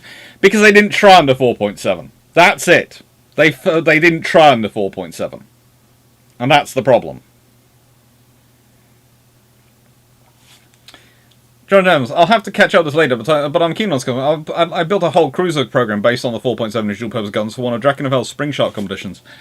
They would be interesting for the C's and D's. Anyway, so here I started thinking through exact losses, and I went into the Norway campaign as my starting point. And I thought, well, what are they going to change? Well, they won't change Hardy and Hunter. They're lost at Narvik. So they're armed with 4.7 inches. It's not an aircraft. And Eskimo would still lose her bow, probably.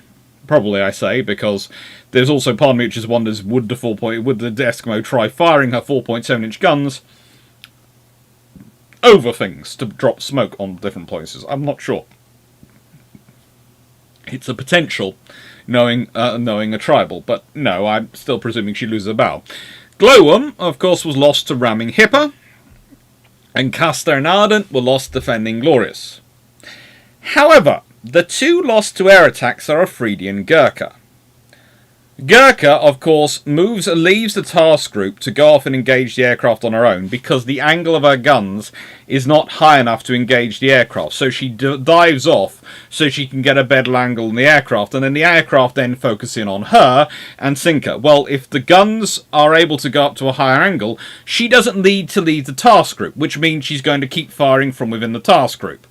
So she might not get sunk because she doesn't need to charge the enemy air attack, which is what she does. And Afridi, again, is a dive bomber again, and again, if you've got all these guns and they can go up, there's a difference. Because if you think about it, if you've got a pack of 6 destroyers, they're all armed with 4.7-inch guns, none of them carrying 4.4-inch guns at this point, that means they are able to mount up, let's see, there's 6 tribals.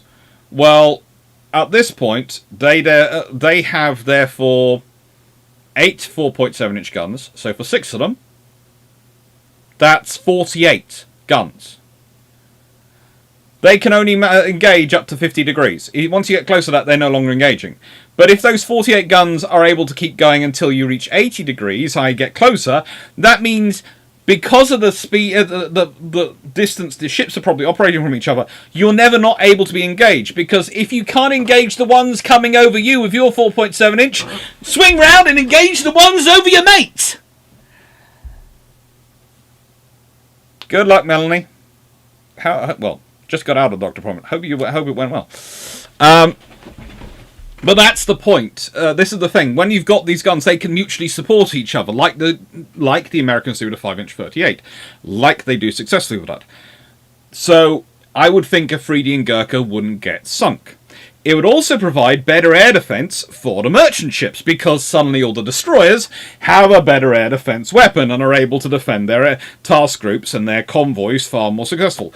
How many of these don't get sunk? I cannot say. But the odds are it's a few of them, and it's a few of the naval ships don't get sunk or captured, and a few of this. It's going to be aggregate savings, right? On ships.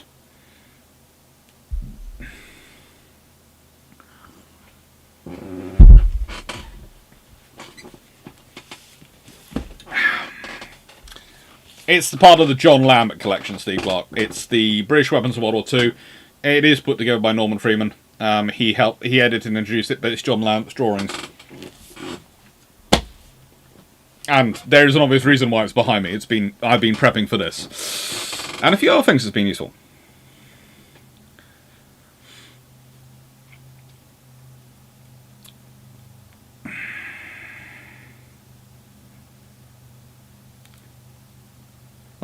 Frankly, there didn't need to be a choice between the two. The British could afford both, as it was shown. Probably could, and probably needed to, but this is the point. So the 4.7-inch guns would have made things far safer, and yeah. Cool.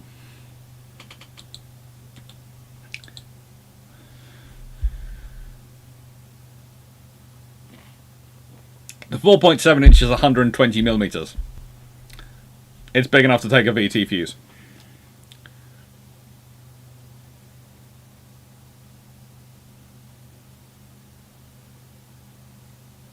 Frederick Miles, you asked for my sources. Read Winston Churchill, read number NA39 Naval Policy. Read Buccaneer and Completion of HMS Ark Rollect. Churchill's Indian Summer, 1951 to 55, and Sea Bells, Churchill and Seaport, Oxford University Press. Thank you. I'll have a look up for them.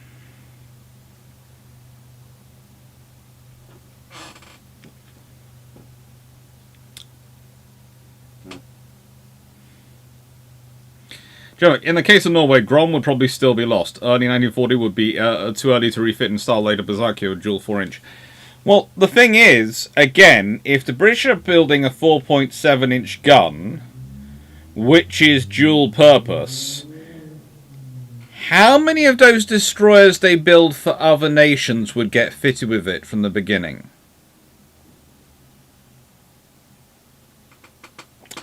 Let's see. Is there a reason they did not consider upgrading the Hawkins class cruiser with 4.5s? The 7.5-inch gun sort of technically made them heavy cruisers, and they wanted to get rid of the Hawkins class. They kept them on because they had to, and they didn't have anything to fill their role, but they really wanted to get rid of them. 7.5-inch gun was not a successful weapon system for them. It wasn't. It was basically. The thing is, the Hawkins are a living example of what had limited the British and everyone else's development in the interwar years, because if the British had chosen one of the other design options, one of the larger ones, that would have been the limit, not the 10,000 tons of the Hawkins. Ay, caramba. And not the 8-inch guns limit over the 7-inch, 7.5-inch of the Hawkins. It's just, no. They have too many nasty things on them, in terms of memories.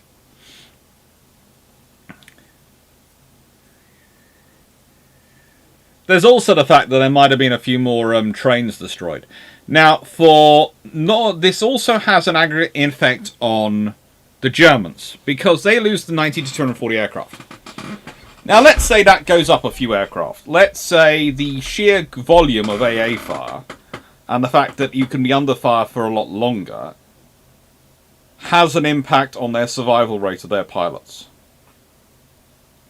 You have to remember, quite a lot of their very skilled anti-ship pilots from the Mediterranean get their first baptism of fire in Norway. And the operations off Norway. A lot of the experience in Norway gets channeled into the Mediterranean. If they get killed, they lose that experience. So the British could have 2 more destroyers surviving. Not a lot, but some. And some of these other merchant ships and naval ships would get through because of the effect of that destroyer AA fire. And we'd also have probably more German losses in terms of critical pilots. This'll have an impact on things. It will do.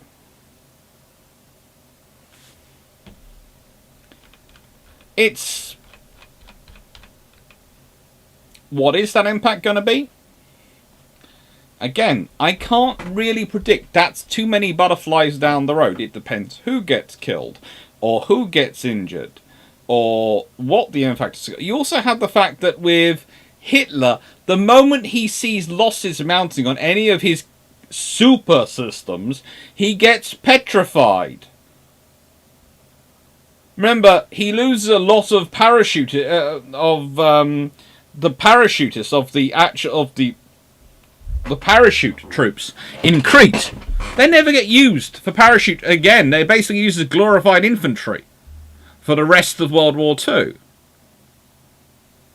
And, okay, you could say they don't really do an offensive, but let's be honest, some parachute drops in Soviet Union on their part of the attack would have been pretty darn useful. Would have been actually almost sensible.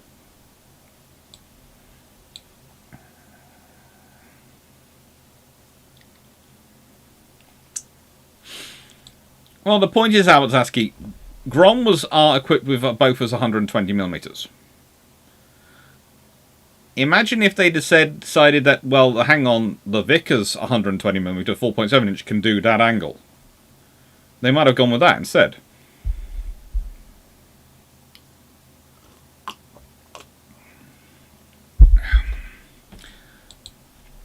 Also, Muncy's out. By the time the 4.5 comes available, again, the trouble is the Hawkins had an upper deck mount version of the 7.5. It's kind of like the C-Class, etc. So you need an upper deck mount, and the 4.5 wasn't available in an upper deck mount until, well, as I said, the first class fitted with Darings. Yes, it was probably available late 1940s, but yeah.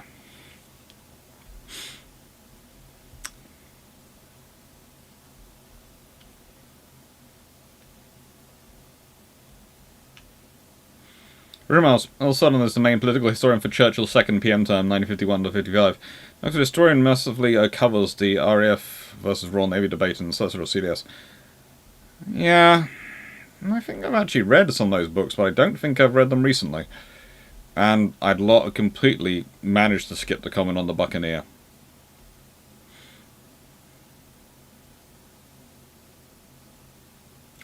Alex, they didn't do mass drops, but they did do some limited ones in Russia and during the Battle of Budge. Very, very limited ones. Very, very limited ones. So yeah, they're not really used again as their own German doctrine says they're supposed to be used. So you have 2 more tribals survive. Norway. What do you do with them? Well, I'd say my 2 tribals, especially as they're AA ships, under this scenario, I would send 2 more tribals, I'm not sure if it'd be those 2 or if it'd be 2 others, to the Mediterranean. Because I send 2 to the Mediterranean anyway, sending 4 is far more sensible.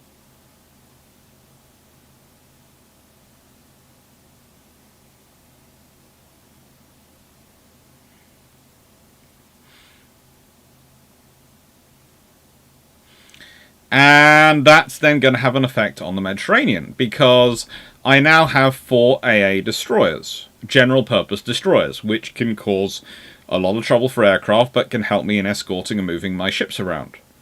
Well, what impact is this going to have on my carrier availability?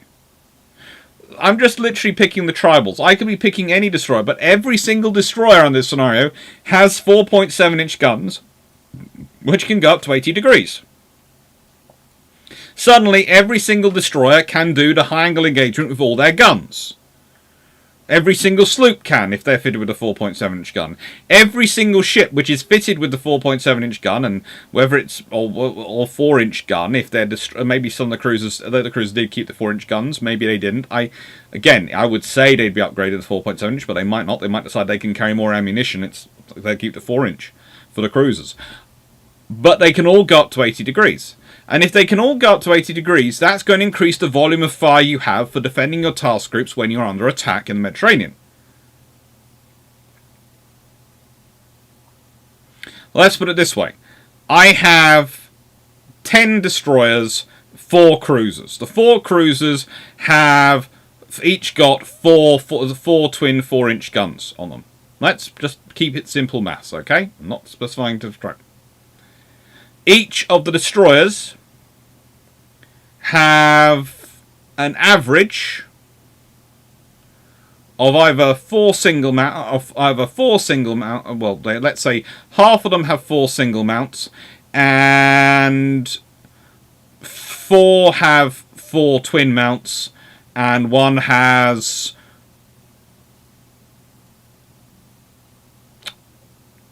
let's say a twin and 3 singles, so it has 5.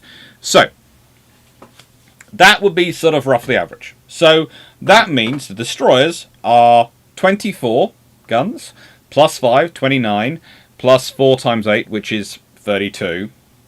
So 29 plus 32, if I'm not mistaken, is 61. So that's 61 guns. The cruisers are 4 times 8, which is 32. Now, under the scenario where originally it's just the 4-inch guns which can do the high angle, if those destroyers haven't been fitted out with any extra 4-inch guns, then that means I only have 32 guns which can keep going from 50 degrees up to 80 degrees in terms of keeping that flak barrage.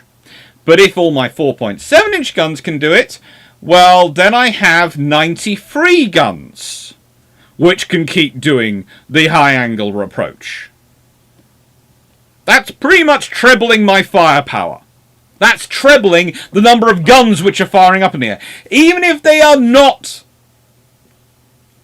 massively amazing, that's tripling the amount of explosive probably going up in the sky. That's going to have an impact on you launching in mass waves to attack me. That's going to break up the aircraft more. It might take out aircraft, but it's going to break up the air groups more. So it's more likely to be individual aircraft engaging a ship, which makes it easier for the ship to try and dodge and focus their 40mm and try and engage and try and avoid it.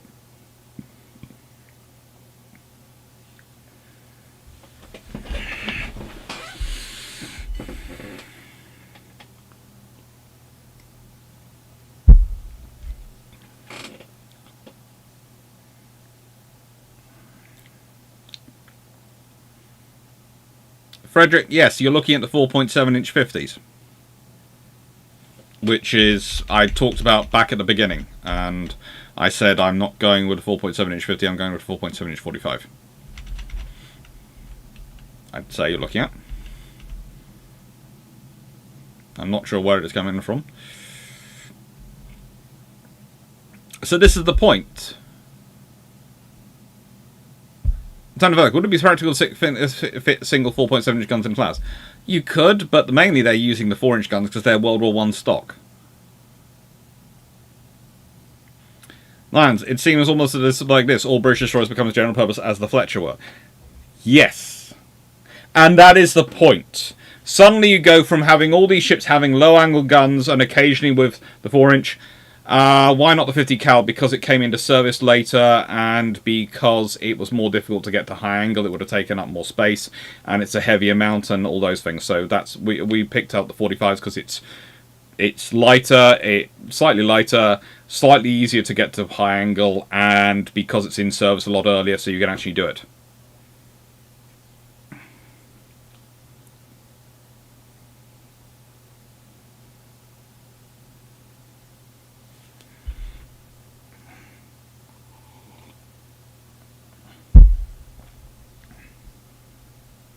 Listen, Doc, you do realise that under your rules these guns replace hood sides, but due to increased size, probably things have to be moved around. I'm guessing the next part of your point is going to be 960 Yes, things would have to move around, because if you replace and you're using the 4.7-inch guns, you're probably going to need a different space to put those shells in than necessarily the 4-inch to get enough space for the shells. So you're going to change things around a bit. So it could have impact on it.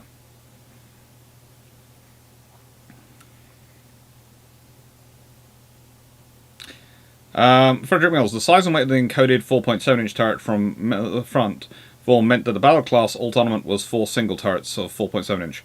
The battle class were fitted with 4.5-inch between deck turrets fitted forward, 2 of them.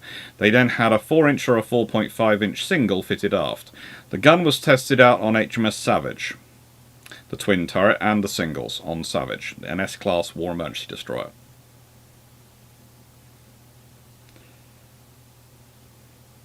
Let's go from that might require a reduced number of magazines, because if she can't take 7 twin 4.7-inch mount, because the 4-inch gun was chosen due to weight restrictions. So it does make things change around. Yes, 960 for one. Most things do.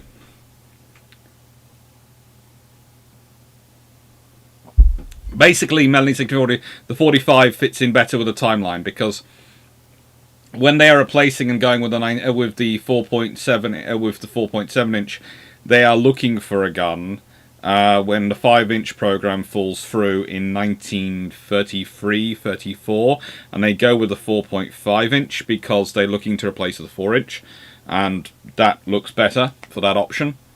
And then they turn basically what is supposed to be their new AA gun into a dual-purpose gun. For obvious reasons, because they're fitting as between deck on the carriers, etc. first.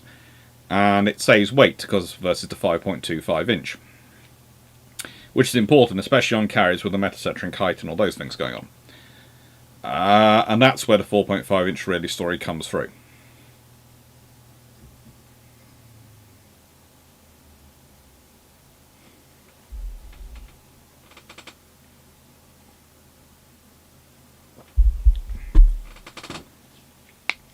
Once again, but like you said, the Navy want to dispose of them. I do remember one of my professors, John Cuba, ranting for 15 minutes about how these ships were not heavy cruisers. No, they weren't, and I have ranted on this channel quite a lot. They were designed as large, light cruisers. They were not supposed to be heavy cruisers. The fact that the treaty system developed and decided a 10,000-ton cruiser with 8-inch guns was a heavy cruiser is complete and utterly stupid, but I have ranted about that enough, and as often as too much. Is there any impact on magazine space when you refit a different caliber gun? Think of stowage and hoist internally. If you're using the 4.7-inch, which most of British destroyers were designed of anyway, not really, because they've still got the 4.7-inch. The ships which were designed and built with the 4.5-inch, they would have been designed and built with the 4.7-inch, so that wouldn't be a problem for them. And the ships which have the 4-inch fitted in terms of the cruisers, etc., that's where the problem could potentially come in. They might keep the 4-inch because of that. But there again, you can probably work it out as well, because it's a difference of 7mm of shell, which does add up, but you can probably work out the space.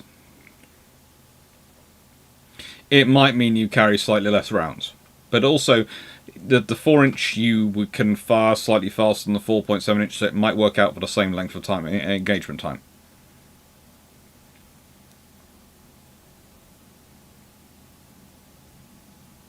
Very much. Thank you for...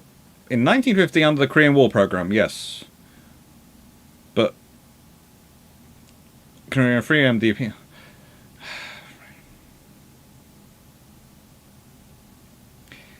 Frederick, and thank you for adding that information, but...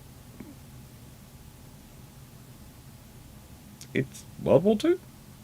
Sorry. I just read something about the Korean War and was going, hang on, brain's in World War II mode. And Brain was going, well, what, I've got questions on the Korean War now? Sorry. Oh, it happens. Brain, today, because the trouble is, the Korean War, and you're bringing up the Korean War, I've spent the day recording the Soviet video for 1939 to 1965. And I didn't really mention much of the Korean War in it, because, honestly, the Soviet Navy and the Korean War do not get on. And they have other things which are far bigger factors at the time. But you said Korean War, and immediately I was going to start into the spiel on the Soviet Navy, and I went, hang on, no, it's not the Soviet Navy. We are talking about the 4.7s instead of 4.5s. Okay, Brain, get back into the video you're presenting. This is the joy with recording multiple videos on the same day. This is Christmas period for me. My brain is going, all over the place. So... I wanted to give a practical example of these gun differences. So, I thought I'd use HMS Legion and Operation Claymore. So, HMS Legion goes along for Operation Claymore because they need an AA destroyer. Why do they need an AA destroyer? Because the 4.7-inch guns can't go high enough. She carries 8 quick-firing 4-inch guns which can go high up and can do the high angles. Nice to go, everyone. Stop jumping ahead. That's going to be another slide. Between you and Steve Clarke, let me finish the slides before you start asking questions for the next slide. How do you two do it? Have you been reading my slides? Are you hacking my Office account to get a look at my PowerPoint before I do it? Is that what's going on? Anyway, the 4-inch guns. So, she goes along. There are 3 tribal class destroyers there. as well. So that means you have they all have had X mount replaced with 4-inch gun, twin 4-inch. So that means you have 7 4-inch gun, 7 twin 4-inch guns, or 14 for high angle air defense as well as low angle air defense.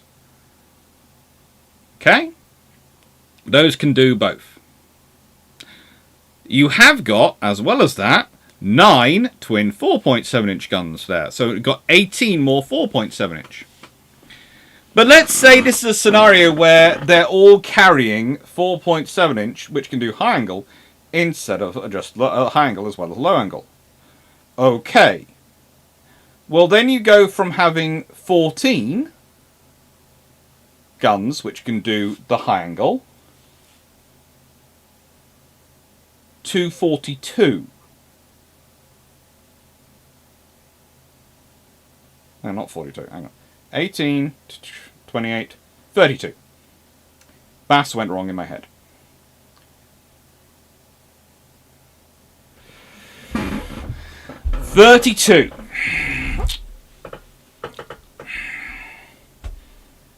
Which is a safer task group to deploy? A group which can use 32 guns to engage targets from 10 degrees below to 80 degrees above. Or a group which can use 32 guns to delay, well, how do I put this? Which can engage with 18 guns from 10 degrees below to 0 degrees. Can engage with 32 guns from 0 to 50 degrees. And 14 guns from 50 to 80 degrees.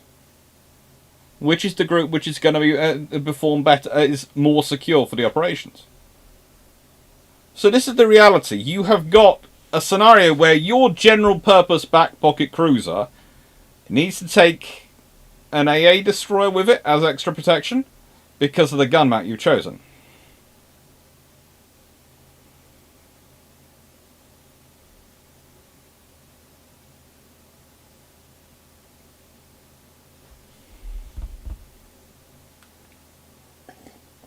I was thinking, I'm not hacking anything. The thought just crossed my mind. I know. I was only winding up. 96831.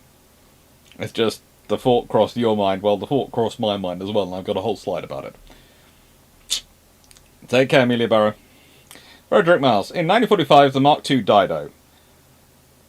We're in... Okay. The 5.25-inch RP, the 10 is... RP10, the RN is considering is that cruiser size 4 twin 4.5 Mark 6 or 3 twin 5.25. RNZ and Black, Prince and Bellona already overweight due to stability yet. Yeah, that's because of course radar and all the other equipment fit and the extra 40mm they've added in.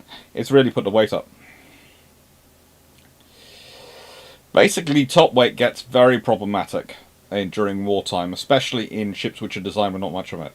As I've said before, the tribals actually cope with the top weight quite well because they are basically destroyers built as they're how do I put this? Their cruiser layout on a destroyer hull in terms of their guns and their arrangement and everything, and this gives them space for those sort of things. The Didos are a destroyer layout on a cruiser hull, where everything is crammed in, there isn't space for anything. And this means they're constantly having issues. Steve Clarke, Dunrick, why would I sell my soul to such an inferior god? Only on my channel could it end up with that discussion. So.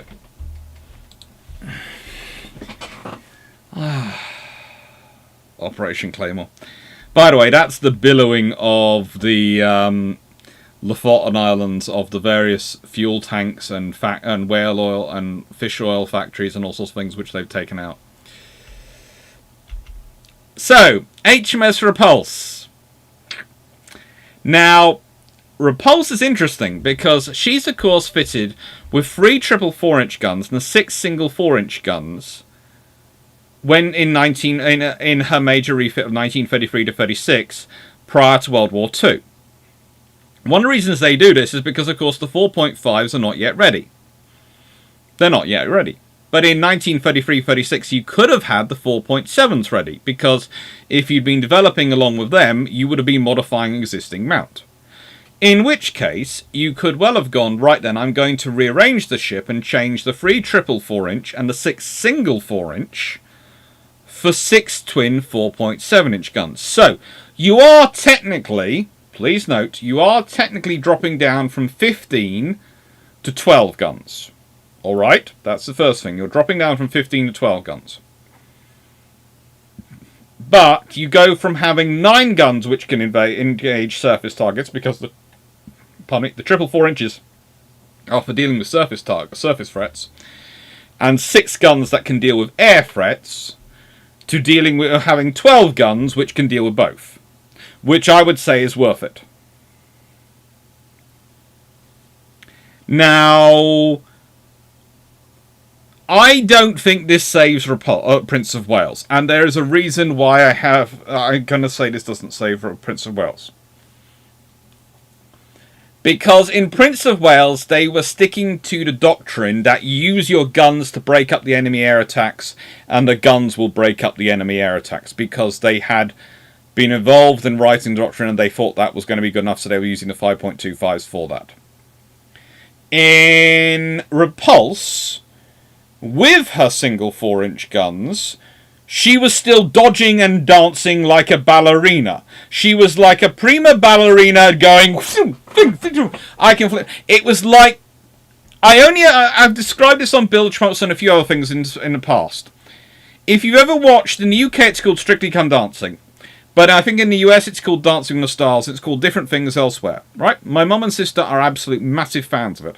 I managed to avoid it pretty much most Sunday nights and most Saturday nights if I can, because I'm in here working. Sunday nights I usually have brew ships. Yay! It keeps me away from it. Anyway, so the scenario I want to describe to you is this. You usually have sometimes a young footballer or some sportsman like that who is big, built, looks really fit and, everything, and yet they can't dance. And so they pretty much stand and do this. And dad dance in the middle of the floor. And, sometimes they go to full bare chest route to cover it up a bit, but they're pretty much just standing there. And the professional dancer, who is usually in their late 20s, early 30s. So is older than they are. Because usually they're the ones in their early 20s or something like that. Is dancing around them like anything, pirouetting everything to try and hide the fact that their partner is basically just plodding around. Well, that is what Repulse is to Prince of Wales. Prince of Wales is the footballer, sportsman who looks really good, but is basically moving along in a very, very regimented fashion, and Repulse is going all over the place. She's backflipping, she's moving, she's dodging, she's Now, if you do that and then you add in that she now has 12 guns breaking up the air attacks coming in, I'm not saying this saves her. I said I don't think any changes save Prince of Wales because of the way things work out. But it might well save her. But there is a cumulative effect even before this, because if we go back to the Mediterranean, if those increase 4.7 inches, providing higher angle fire and higher angle protection of ships, have saved 2 more destroyers in the Norway campaign, might they prevent Illustrious getting hit? Might they prevent other carriers getting hit and damaged? Which might mean that there is actually a change in the carrier sort of experience, which might mean that there is actually a carrier available for Forset. And also, if you've lost less destroyers, because I put in Norway here, but I could also put in Dunkirk. And all the convoys going up and down the coast, etc., which are attacked by Snookers and have the same problem until, even once they fitted the 4-inch guns, that's not going to be the same volume of fire as if all the 4.7-inch guns can do it. Having 1 twin mount that can now engage up to the high angle is great, it's better than nothing. But having 8 is going to be an improvement. Under what happens in historically, this gun is replaced for a twin 4-inch, because that can do the high angle. But if all these can do the high angle, that's a far better scenario. That's going to have an impact on your losses. And that's going to have an impact on what's available for Force Z. However, and this is where things get really iffy. Because if they've lost more aircraft in Norway, and if they lose more aircraft in the Mediterranean, the Axis are not going to be sitting there taking it. They are going to respond to it. This is the point at which you start to get on the second, third order effects. If the British have a more comprehensive dual-purpose gun fit for their destroyers and their smaller ships, i.e. the 4.7 can do the high angles, so they don't need to put in a 4-inch, and they have more guns that can do it. So it's kind of like the 5-inch 38 in the US Navy and that sort of effect. They're going to respond. Now, of course, the Japanese famously responded to growing AA and growing blue blanket and the AA and their fighter strength of the US Navy in the Far East, and the Royal Australian Navy in the Far East, in the Pacific, with kamikazes. The Germans, the Axis in the Europe theatre,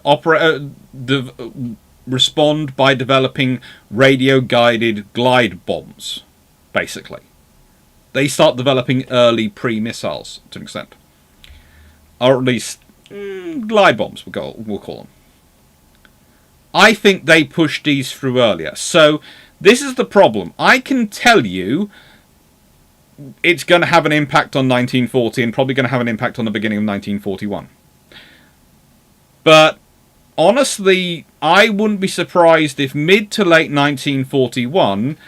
the Axis, maybe as late as 1942, it might take them a while, and remember they have other issues. They're probably going to get on with the war and the invasion of things going on in the Soviet Union, etc. It's going to have an impact on them. Okay? It's going to have an impact on what they choose to do. But they might well develop those weapons, and then they might be using those. So then you might be having to deal with the impact of glide bombs coming into service, not in the late 1944, early 1945, and hitting battleships and all those things, but in 1942, 43, and what impact that would have.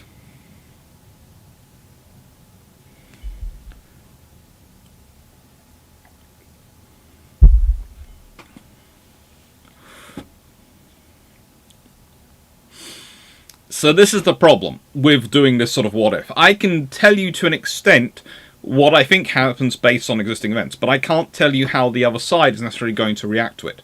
My suspicion is that they bring forward programs which they already do historically, and those get more impetus. But how quickly they manage to develop them?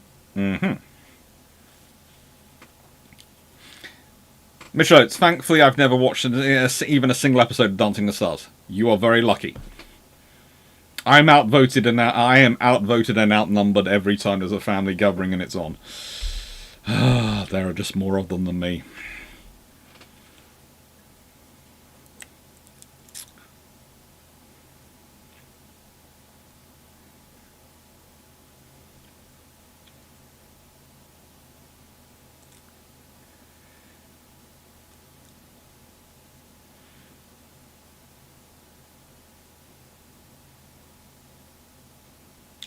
Like, the only way we could save the 4Z was to not sail on some aircraft. Honestly, it almost missed them, the aircraft, and it would have done. There are lots of ways to save it. Those you have to remember, the bombers were land-based bombers which weren't escorted by fighters. So if you had a carrier with fighters breaking up the striker, if the aircraft from Singapore had actually been able to be over there, if you had a carrier, you'd have had that coordinating the aircraft. There are lots of ways you could save 4C. Honestly, it's really not a foregone conclusion. There's a lot of luck involved for the Japanese, and especially in the sinking of Repulse. Prince of Wales, that ship, I swear, is just cursed with bad luck. But touch wood, it hasn't passed on to the current carrier. But Repulse could well have survived, and I think if there had been a carrier providing breaking up fire, and they'd had some more destroyers there. They only had 4 destroyers with the whole force, and and if they'd had more destroyers, and those destroyers being capable of firing all of the fire, life gets very, very difficult for those attacking bombers. I don't know how long 4C managed to survive. I think it might have ended up being withdrawn to Australia anyway, but I think it's around for. I don't think it gets easily. I don't think it gets sunk in that engagement. Maybe not in its entirety. Maybe Prince of Wales still does.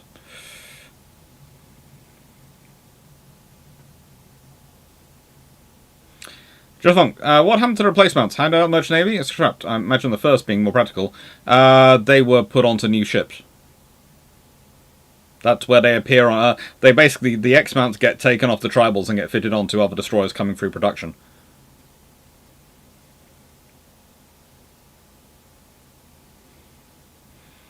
Michelle, it would have taken more than changing the AM to save 4C. Well, as I pointed out, it's basically, it's not saving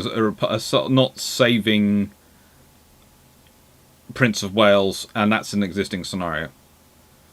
I've said it might save Repulse, because Repulse, if she's only hit by one torpedo, probably gets home fine. And she then has to go and be refitted, but she doesn't get lost. And repaired, probably has to go to Australia to be repaired. But this is the point you have to start thinking about it. It's the longer term effects. What are the effects of losing less destroyers, having more of an impact on aircraft, etc. If you have an aircraft carrier available, that's going to make a difference. It's not the thing you have to remember. 4C is not against the Kido Butai. Force Z is against land-based bombers, which are running out of fuel, and are actually returning to base when they spot Repulse and Prince of Wales.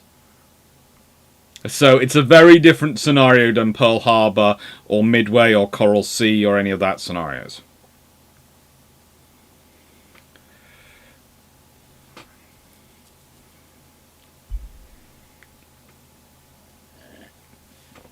Steve Blunt, which was more effective, the Fritz X or the HS-293? Half a dozen one, six of the other. Basically, the more they use, the more effective that it got. Actually, if they did some proper developing. Trent Langer, the arrival of proximity fuse in 943 is also a factor. A larger scale of 4.5 inch with proximity fuse in 943 is also a knock-on effect. So basically, if you had the 4.7 inch earlier, you'd be able to fit the 4.7 the proximity fuse to that many more ships more quickly. Because more of them carried the 4.7 inch than ever carried the 4.5.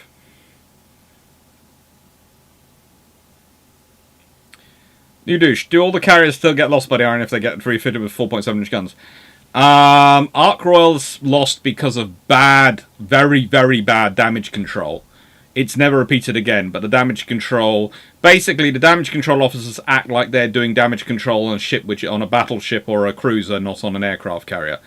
And it is discussed afterwards what happened and what went wrong. And it's basically a failure of training, because they'd lost so many of the experienced damage control officers of carriers on Courageous and Glorious when they went down due to submarines, that... Courageous when she went down as submarines, and Glorious when she went down to Scharnhorst and Gneisenau, that the Royal Navy had put other officers in, and that some of them were ignoring the manuals because they thought, well, hang on, this must be stupid. But you actually do counter-flooding in an aircraft carrier because of the top weight and the weight of the hangar and all the stuff high up in the ship. And that's understood after that scenario, and the Royal Navy doesn't lose another fleet carrier. They do lose escort carriers. They don't lose another fleet carrier in the war after Ark Royal. So I don't really see that changing that much, because you're still going to lose those ships. There's nothing 4.7 inch guns will do to protect Glorious against Scharnhorst and Gneisenau. They're there. They try firing. They don't manage to change it. And stopping Courageous being hit by a torpedo because she's being used for anti-submarine warfare, for sub-hunting.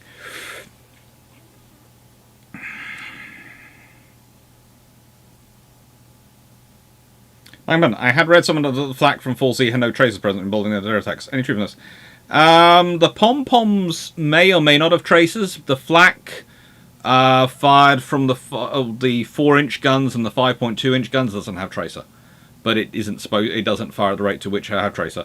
Pom-pom probably did have tracer, but whether they had enough, because also the fact is they found that the stuff which they put on the shells to make them tracer shells wasn't necessarily always that great in tropical climates at that time. I think there's a story about it somewhere I read.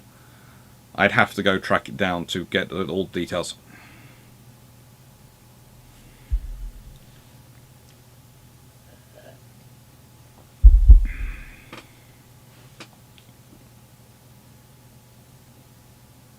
Mission. HMS Repulse helped save USS Yorktown and Midway.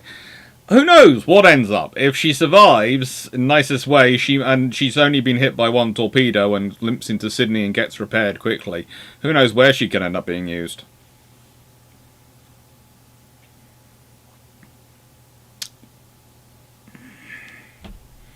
No. Yeah, the HMS Eagle. She's also another one, isn't she? Lost. I don't intend to not call her a major fleet carrier, but she is technically a fleet carrier, so yes. Technically, no, they did lose another fleet carrier after Ark Royal. She's at sunk during pedestal, isn't she? And there's Hermes as well, and it wouldn't save her either, but she is definitely not a fleet carrier. If anyone tries to claim that Hermes is a fleet carrier, they will have an ongoing conversation with my PhD thesis, which someday I will publish. Someday I will publish.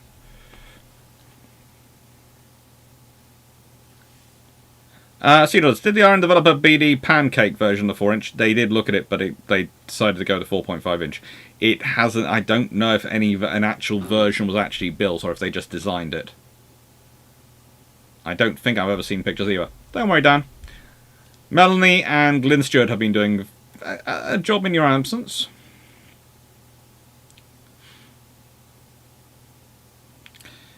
Sorry, may have missed an answer, but at least could the RN of 4.7-inch single mounts not be raised up? They could, theoretically, but it would take work. And the thing is stuff... as I've explained sometimes when it happens with war... Excuse me, the same person for whom the reason I'm burping, because she tried to cook something interesting again. I've got to change either my days alive or who cooks on a Thursday and Sunday. Is trying to break her back again. I'll be back in a second. Sisters, what are you doing?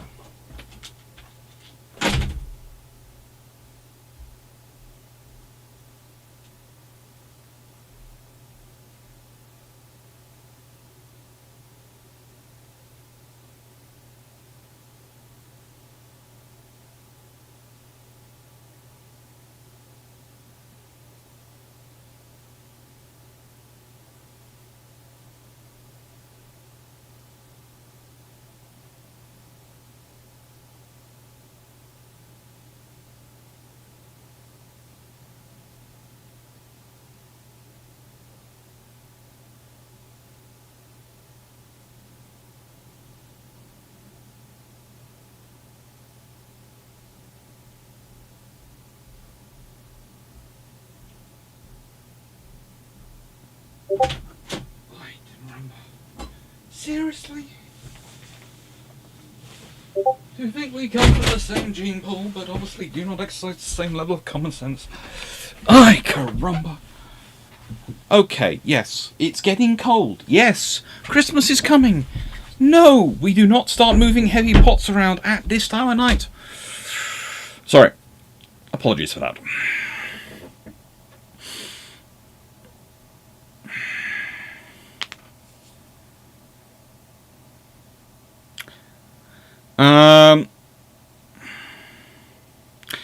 IO2, 4Z surviving, even just partially, might have resulted in butterflies that caused the DAI falling later, and Midway, Dutch East Indies falling later, Midway not even occurring or being unrecognizably different.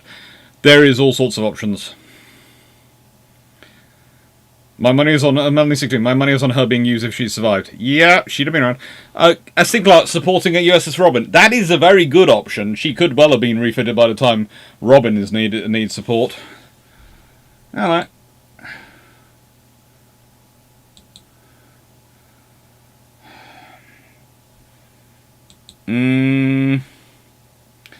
Yeah.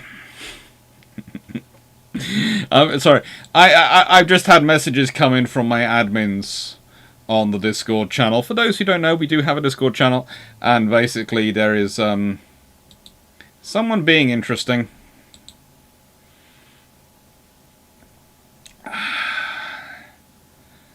Oh, good lord.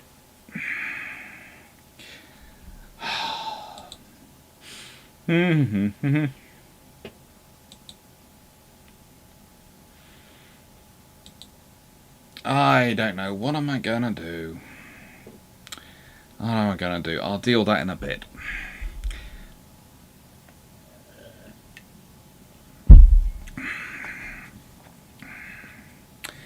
Come, guys. The pom-pom tracers were the glowing type or the smoke-trailed type tracers? Oh, good lord, I honestly can't remember off the top of my head. They were the earlier version, rather than the later one, for some reason. Nice thing, if Hood has 6 or few 4.7-inch guns, which 6 twin 4.7-inch guns this negates head destruction by Bismarck, throws butterflies under Force H as if Hood isn't blown to bits. Repulse has a refit done. Probably, but there again, there's also the fact Repulse might not get a refit done because Hood might well need the space to have her major rebuild, because she might still get damaged. She is tangling with battleship, remember. There is only one battlecruiser which has ever successfully tangled with a battleship. Okay? Only one battlecruiser has ever gone in, tangled battleships, and come off the clear victor without any damage. That is HMS Renown. Otherwise known as the Nadir of Scharnhorst and Gneisenau. When they see Renown, they choose to be elsewhere. She was upset. She was very, very not nice.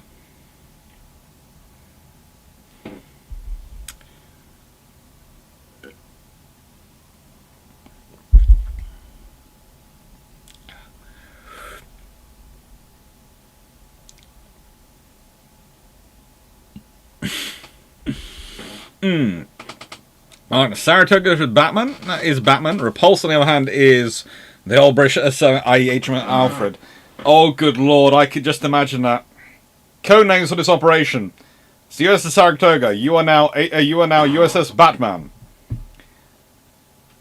HMS Victorious. You are now USS Robin. HMS Repulse. Yes, you are now USS Alfred. Woohoo! That is... Oh, I'd like to read the fiction of that.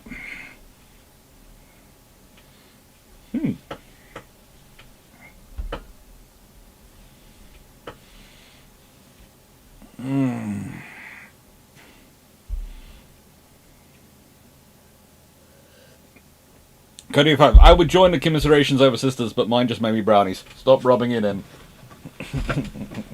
Mine has got many, many good qualities. Realising what time of night it's sensible to actually start moving heavy piece of garden furniture around. Not one of them. Ability to cook without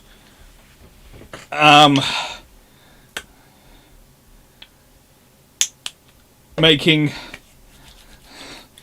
us feel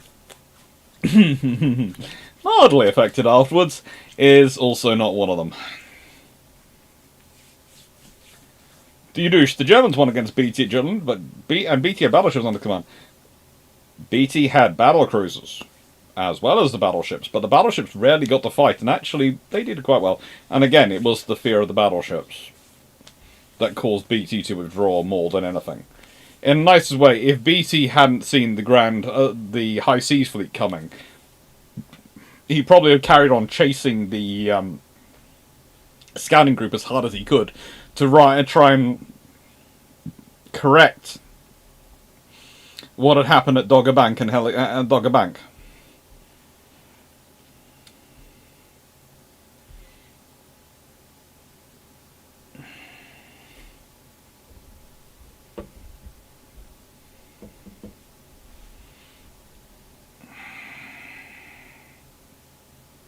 I was asking, I now saw snow falling out my window in Gardenia. Ah, cool. So yeah, this, by the way, this map comes from Faulkner's Atlas, War at Sea, Naval Atlas, which, pretty good book. And, again, definitely one I'd recommend for Christmas if you haven't got it. It's always a nice one to have. Marcus Faulkner's War at Sea and Atlases. It does give you a lot of information and gives you the geography of it, which my good friend who's a geographer would be very happy to hear because she's obsessed with it.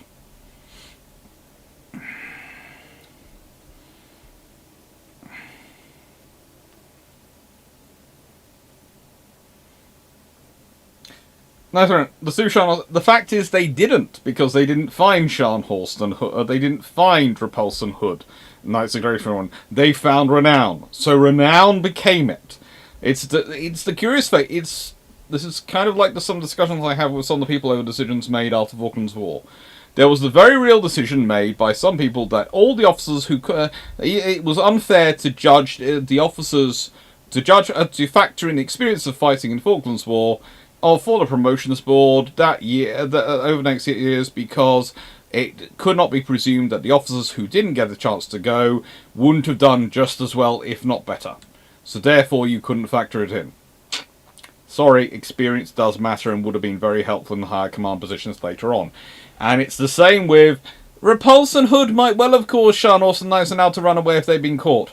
Probably would have done, but they weren't there, they didn't do it, so they don't get the credit for it. Renown did, and so she does.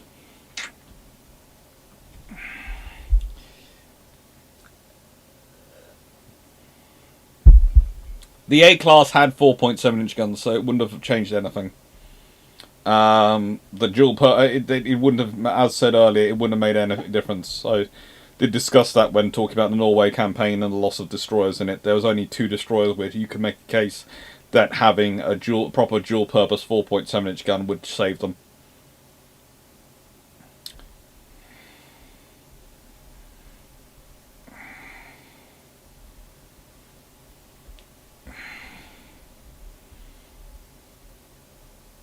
Frederick Wells, in 1938, Finland, the UK would have been spending 50% of the G on defence. Hence, they could risk the new 5.25-inch and 4.7-inch. They weren't spending 50% of defence on GDP. Frederick. Okay. Right then.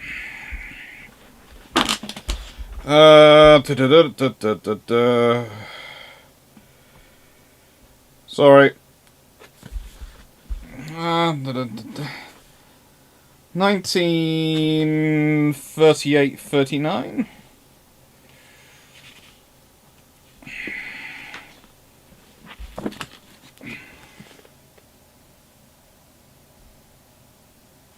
No, it's next page on.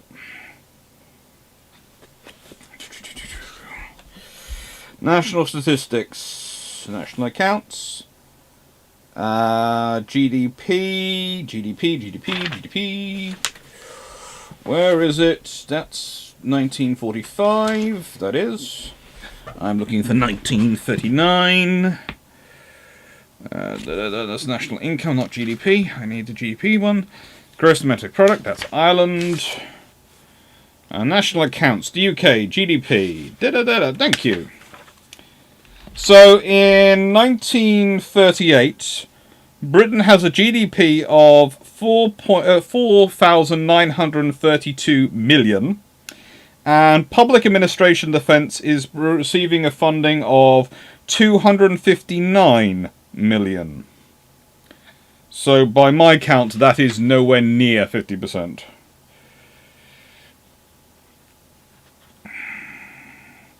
Of GDP.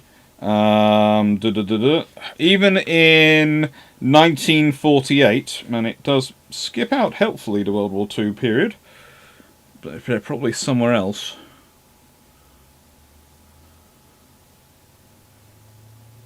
Yeah, probably somewhere else, but let me just check. We'll check in a second. In 1948, public administration defence is taking 673 million of a GDP of 10,234 million. So yeah, there's plenty, but it's not 50% of GDP.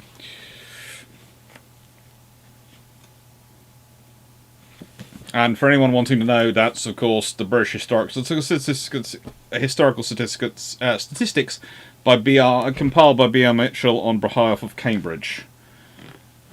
And there is a reason. I'm fairly sure Frederick was saying that slightly fatuously, but I wanted to be accurate on it, because the thing is, when I read stuff out and I discuss things on here, I do know people then start quoting me in history essays. So I try and be as accurate as I can.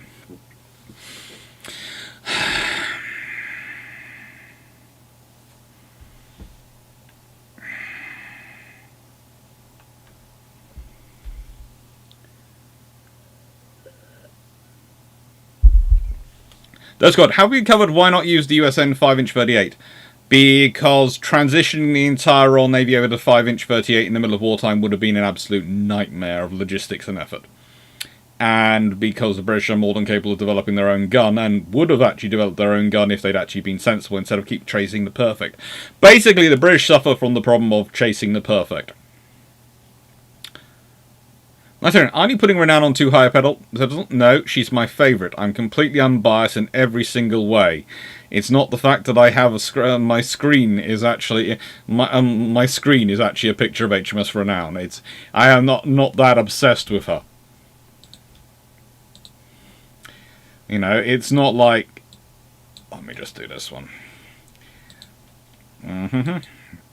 Add source. Give me a second.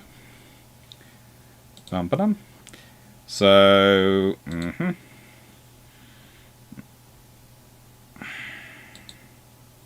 yeah. So, that's my second desktop. And that's, of course, where the chat is. And if I take that on, yeah, I'm not obsessed with Renown in any way, shape, or form. Not obsessed. Isn't she pretty?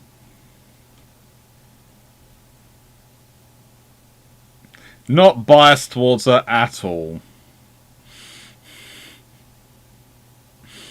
Da-da-da-da-ding. Oh, there we go. And remove.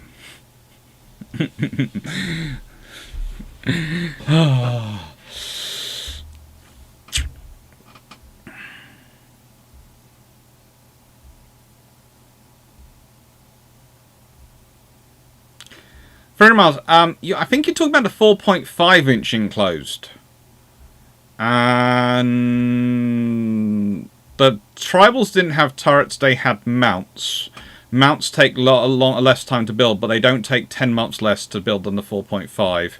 And the 5.25-inch twin doesn't take 10 months longer to build, unless you're talking just assembly time for a mount.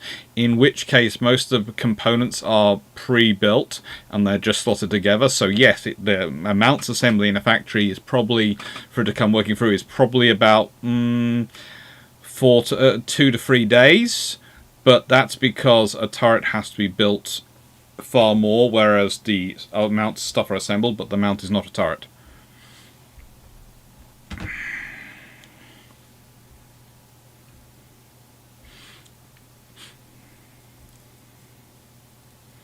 Actually, I wonder what Renown might have been named if she was loaned.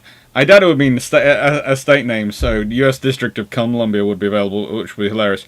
Well, if you consider Victorious was made Robin, I'm fairly sure they would have come with something. Probably USS Pigeon.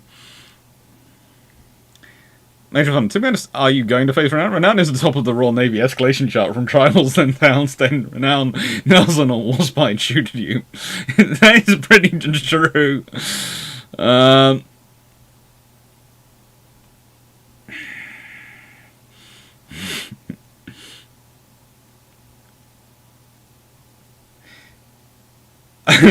Darius, let me give the Tribals and Groms and Murray a mushroom for power up. Instant battleships. Yeah. Even though the Democratic People's Republic of Korea is what, 25%? It's interesting. Right, so I was looking at Norman Freeman's British destroyers and frigates 2008. Page 46 to 8 on proposed destroyers with 3 twin 68 British shell 4%. Also proposed 41. I think you're looking for the 4.7-inch 50 rather than the 4.7-inch 45. And I'm also not quite sure with some of the subjects of Norman. He and I. And he's a really nice guy, and I've chatted with him, and he's seen we've talked together in conferences and done all sorts of fun things, so he's really nice. Please note when I'm saying that, not quite sure what particular page you're going from, I have to go check it, but one of the things you have to remember is quite a lot of his stuff is in context. And he also, if you ever see him in the archives, right, this is the thing, he is an absolute machine. I mean, he's... the whole time. He goes through like anything.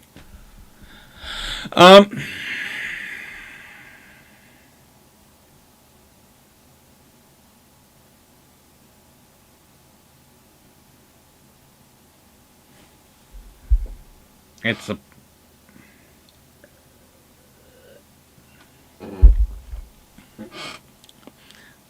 Enterprise is virtually identical to Yorktown and Hornet, but she's a legend. The potential is the same, but in the end you have to judge on the outcome.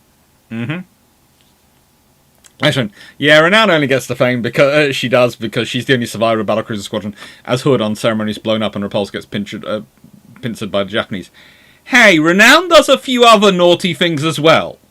It's not just beating up Scharnhorst and Gneisenau, she also beats up some Italians on a fairly regular basis, and she does all sorts of random things in World War II, and, as you can see from this picture, turns up in places later on in the war as well.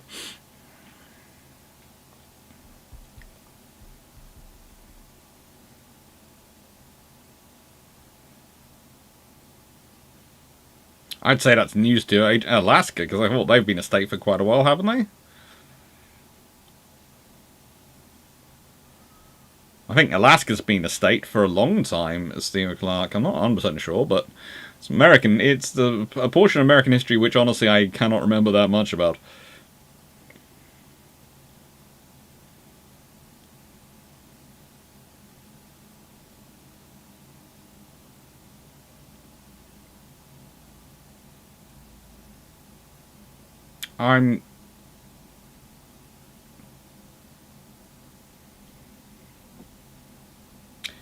Yeah, there are some interesting things. In the nicest way, the entire batch took 10 months to construct between 1930 and 1940, the first batch ordered.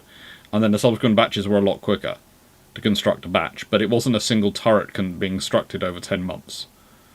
It was a batch of them. And you can see that by the fact that the first Dido to be fitted with them is...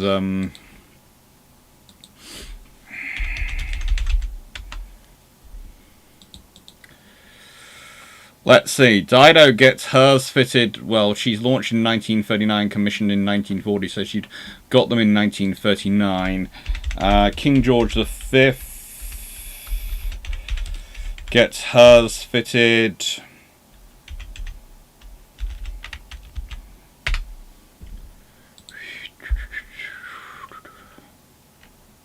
let's see, she is also... she is... timeline... need timeline... need that timeline... class battleship.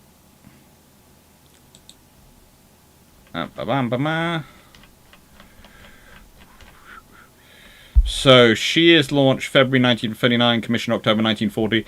Prince of Wales, May 1939, commissioned 1941. Duke of York... yeah, so basically the first batch of 5.25s would have been fitted mid-1939, probably June, July time, for them to be commissioned on time. So, yeah, that's what you're looking at. Alaska High gained statehood in 1958-59. Cool. Thank you. That's what's really Doc cheat. No, it's Drac who's obsessed with Warspite. I like Warspite. She's a very cool battleship. But my favourite's Renown. In fact, honestly, Renown and Repulse are my favourite battlecruisers of all the ships designed as battlecruisers. Hello, Devon Lord!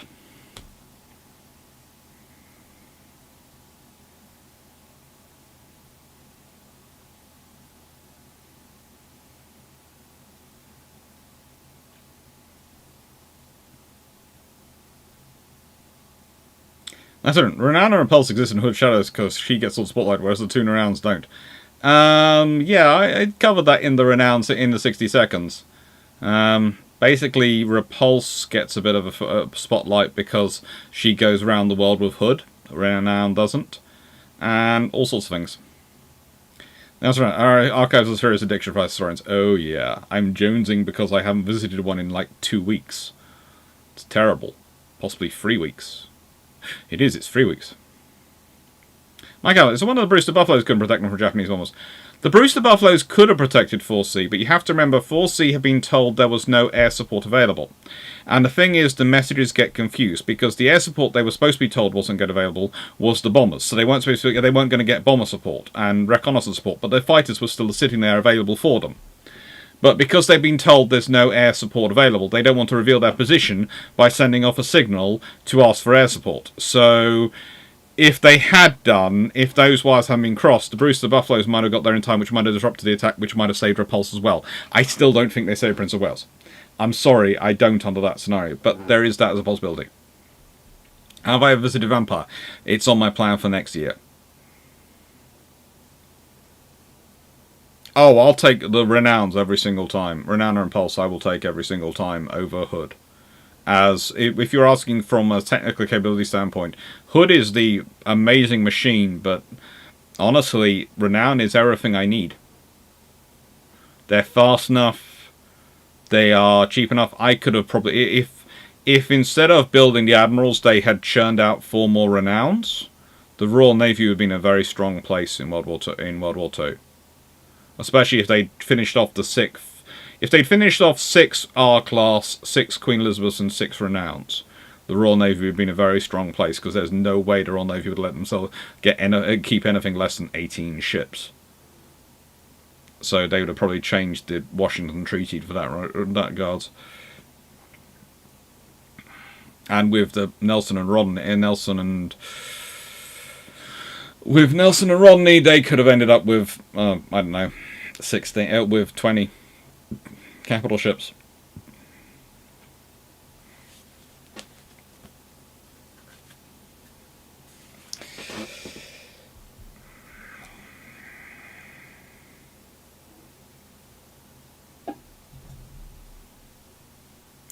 The Brewsters for the Australians were fairly good aircraft. The Brewster Buffaloes for the Australians. They were fairly good. Not brilliant, but not bad either.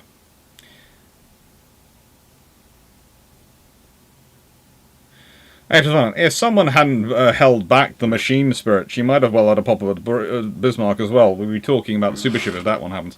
Well, that is the thing. If Renown had not responded to radio, she'd have kept going in, and she'd have turned up to join King George V and Rodney in destroying Bismarck. So she'd have added her guns. So there would have been another battle. There would have been a battle cruiser there as part of her end, and it would have been 3 capital ships versus Bismarck. But there is the point that, to an extent, they kept Renown out of it, because the idea was, if somehow they managed to dodge King George V and Rodney, somehow they managed to escape, they wouldn't escape Renown.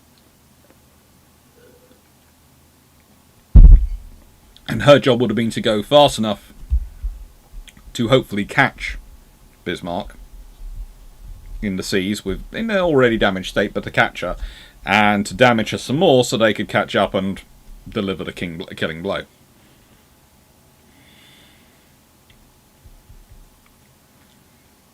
But they kept her back, as said, just in case that happened.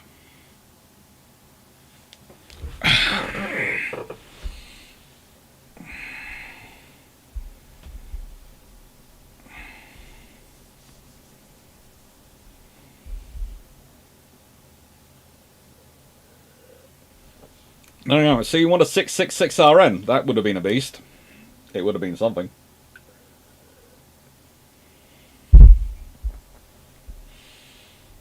I can imagine various people getting very worried about that combination.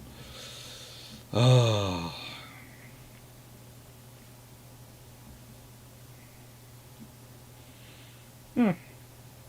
Alright then. Summary is, the 4.7 inch dual purposes would have been an interesting impact. Yes, we do have to change some of the data, and therefore we can't be 100% on the accuracy. But it's not such a long shot, which ultimately leads to this question of why not. Well, as said, it goes back to the British trying to develop a 5-inch gun and the 5-inch program. And basically, the RN had been trying their best to develop a dual-purpose 5-inch gun, but they were honestly trying for the perfect 5-inch. And you see this when you look at it. They are talking about 50 cal 5-inch. They are talking about sort of a very big mount.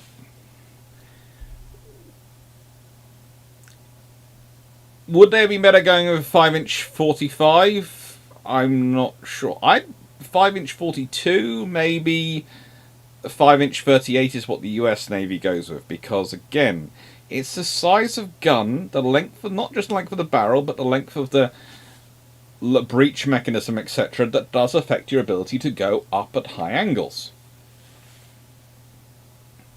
The point is the 4.7 could do it, because the 4.745 is not that much bigger than the 4.45 45. It's not a massive difference. Hello, Nook. So it could have been used, but once the 5-inch fails, they then worry about the 4-inch, and they want to upgrade the 4-inch. And so they start going, well, they start going, okay, what's the next one up from the 4-inch? Oh, we'll go with a 4.5-inch. They don't think, hang on, if we could standardise on the 4.7-inch, they're looking for the best AA gun they can to replace the 4-inch in a light enough pattern. So they go with the 4.4, well, technically it's 4.45, not 4.5, because it's 113 millimeters.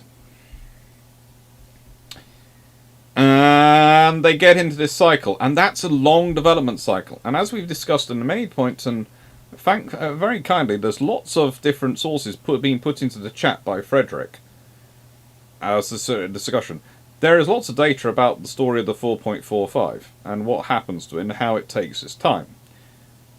There are issues with it.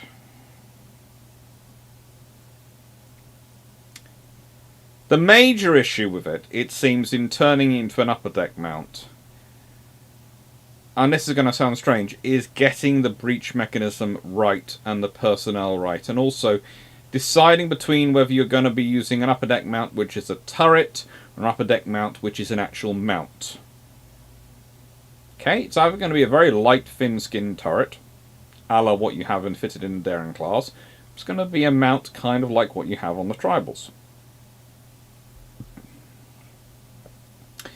All this development runs into World War II. And that is where the problem is. All this development runs into World War II. And I know there is this common idea that World War II and all these world wars act as an accelerant on technological development. They really don't. They rarely develop new technologies and new things. They usually take what is existing already or already under development and turn it into many practical things. Usually what happens in war construction is it's where you jump off the technological development wheel and start doing the work of implementing it.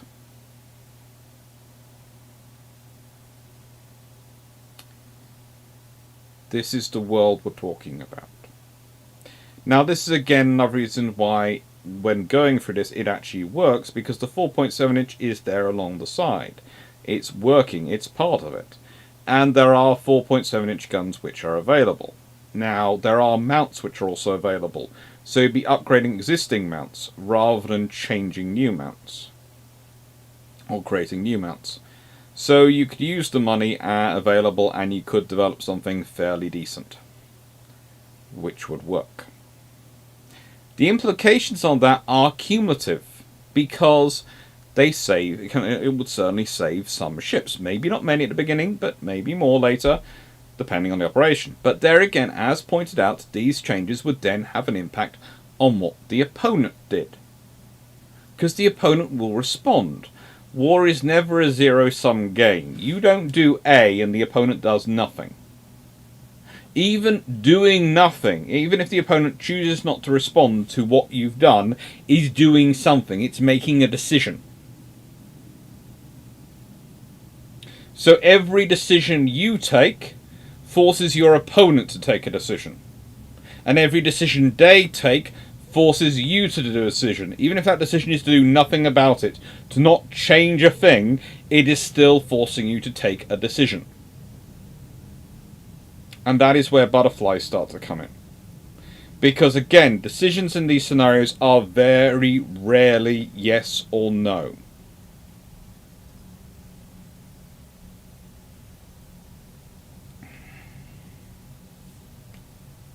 And so that means there are a lot of butterflies that could come from this. It's one of those changes. You can go back in history and it would change many things.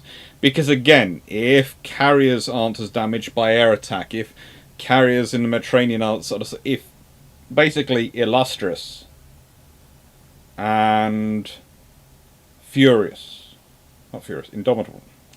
Illustrious and Indomitable. Furious as well, but she's in a different scenario. If Illustrious and Indomitable are not damaged, if Formidable is fine, if they are not damaged in that sort of way, if they don't get the air attacks on them in the Mediterranean, of Illustrious and Formidable in the Mediterranean and Indomitable in other places, that's going to have an impact on their operation availability. If ships aren't being repaired, just being refitted, that's quicker and an easier process than repairing them, because repairing them you have to do all sorts of structural work. Refitting, it's actually more straightforward because you've got plans you can work from the plans and have the idea going straight away. When it's coming in for repair, you don't really know what the damage is until you've got it in front of you and then going, oh, it did that. Oh.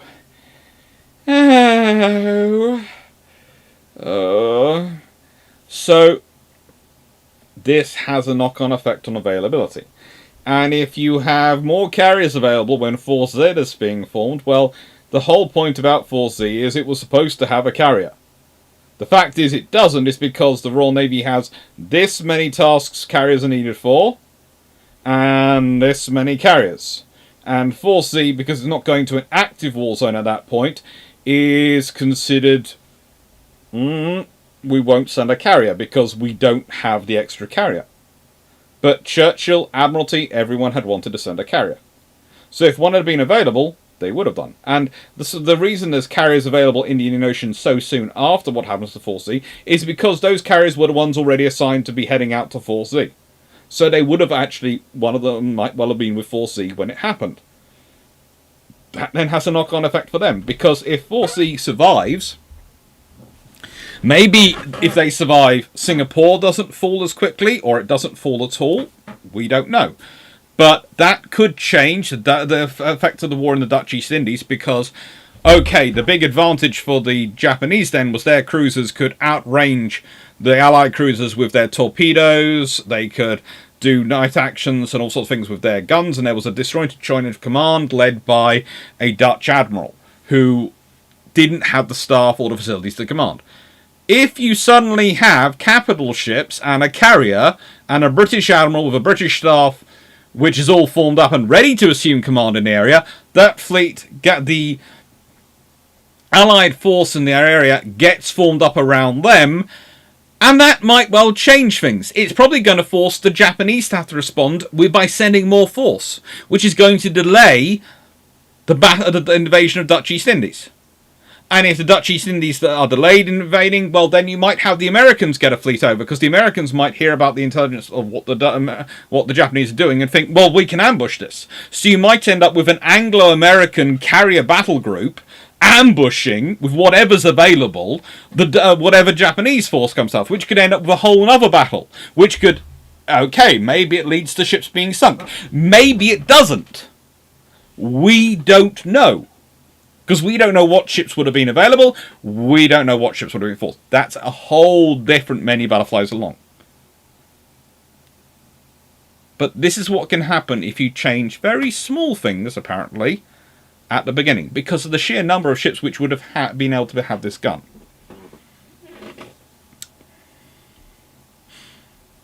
Cool, Mitchell Oates. You got some very pleasant news this morning. Late father's friend... a veteran of North Africa, Anzio, and Operation Dragon is still alive and kicking at 101. Cool. Am I mistaken in believing that Hood and Repulse were the unit searching for Deutschland in autumn 1939? They were certainly doing their part of the force doing its best to find Germany. The Royal Navy was really, there were a lot of ships out trying to find Germany. aka Deutschland, aka the Deutschland class cruiser of that name, and namesake of the class.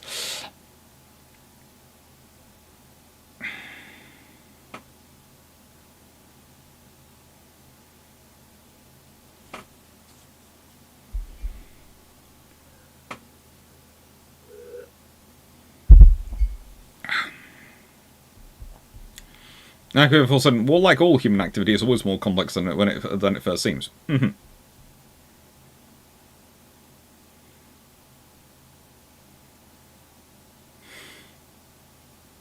Which carry ran aground off Jamaica? Ooh.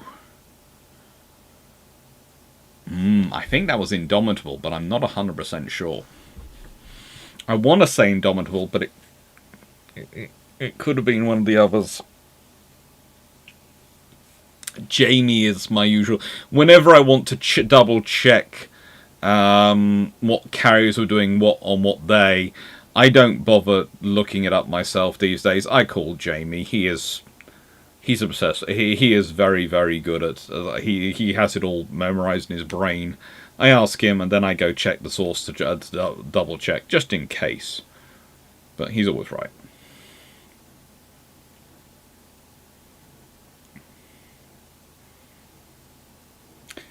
Mike Cavalier, Australia pilots complained about flying Buffaloes with engines that are derated 600 sustained horsepower.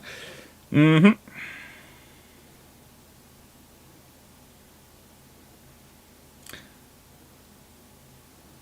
think Malaya campaign is World War II's biggest what if.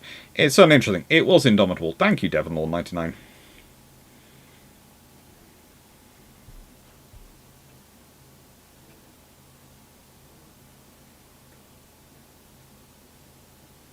That's right. The Germans are in big trouble if Repulse and Hood survive 1941, as they have to worry how much more powerful they will be when they come out of dock. And not just the Germans, it's also the Japanese and other things.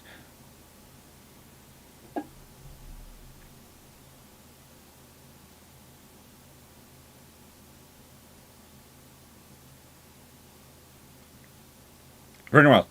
Yes, but the battle class, because of lack of fire control, that's the delays on the American fire control. They decided to go with the Mark 37 fire control for the Americans, and it was delayed getting through. But it was good fire control when it came. But in the they did managed to get into join the British Pacific Fleet before war ended. But they were heading out to the Pacific. That's what they were going to be used for. But they didn't get into service because of waiting for the 4, and also because of the 4.5 inch. Let's be honest, fitting a 4.5, the 4.5 inch, or as technically the 4.45 inch, and the reason it's called the 4.5 rather than 4.45 is because it sounds cooler as 4.5. 5.25, yeah, but 4.45 gets round up to 4.5 because it's just cooler, and yeah, it did really take into action. Sort of, they didn't really get into action because they came just too late. Basically, just too late because everything seemed to compound and delay them. But the Canadian and Australian tribals proved very, very useful throughout the war because of filling in. And because the Battle of North Cape, if Gneisenau and Scharnhorst were out. Well, oh good lord. Report. And hide user on my channel. Bye bye.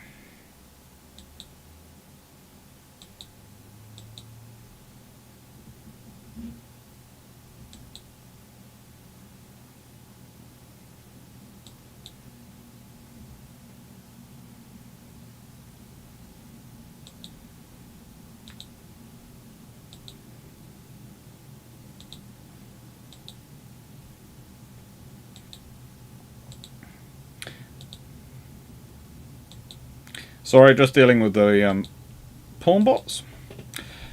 Let's see. But Gneisenau and Scharnhorst have both come out. Well, the reason Gneisenau isn't out and Scharnhorst is because Gneisenau's getting refitted with the 15-inch guns. And that's what they're supposed to be doing, but they've slowed that process down to basically a stall because it's taking so long. And if Battle of Cave, both Scharnhorst and Gneisenau are out, then it's problematic, but the Terrible Twins aren't really not dealable with. There are other capital ships around that would have been called in. The Fraser picks to engage with just the Duke of York, with just his flagship, because it's easier and there's only one capital ship to engage. But if he wanted, he could have called in more.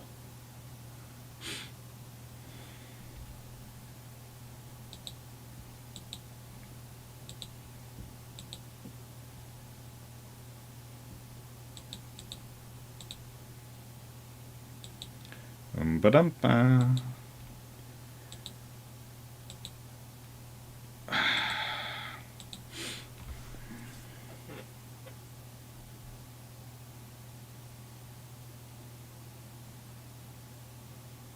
Very much. The M class with the heavy 4.7 were available as a flotilla, and out there in the Battle of North Cape facing Sharnos, and if 2 German battlecruisers were out.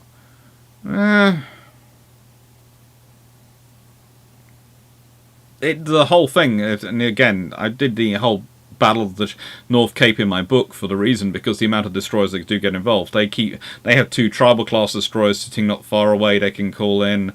They have HMS Savage going full Savage on Scharnhorst. They have destroyers doing all sorts of things. She has multiple cruisers around her. And the thing is, they had more not far away they could call in. That's the whole point when they're dealing with Scharnhorst.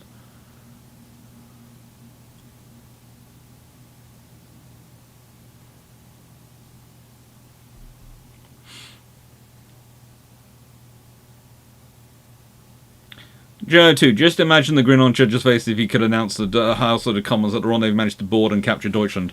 Oh, yeah. You do. Does Crete still fall? Because that's the ground campaign, and so the 4.7 inch doesn't fix the ground campaign. It might mean the Royal Navy loses less ships in the fall of Crete and conducting it, but the 4.7 inch gun will not magically fix the chain of command issues and the whole bungling up that is Crete's command structure. It's like the Battle of Malaya. I don't say it will change that as well, because even foresees survival. Because unless someone changes the higher command in Malaya who are just going, ah, because they're, well, not anything rude, they're just completely... The British only have a limited number of senior officers available. The A team are mostly in North Africa, with a few in the UK just in case of invasion. The B team are mostly in the UK, but also a fair chunk of them in North Africa and a fair chunk of them in the Middle East doing jobs over there. And that meant that basically the ones available to go to the Far East were most of the C team. And that's not saying they were bad, it's just mean they were less practiced, less well trained, and less experienced as a whole. And they got caught out. There were a few very good officers. I'm not saying they were all A, B, they were all C's, but the vast majority were not really the ones you needed in the staff command.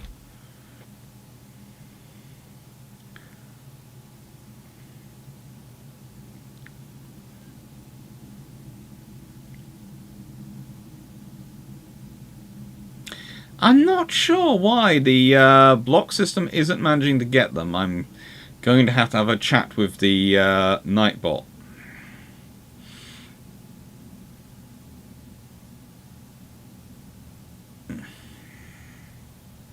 So, thank you very much, everyone.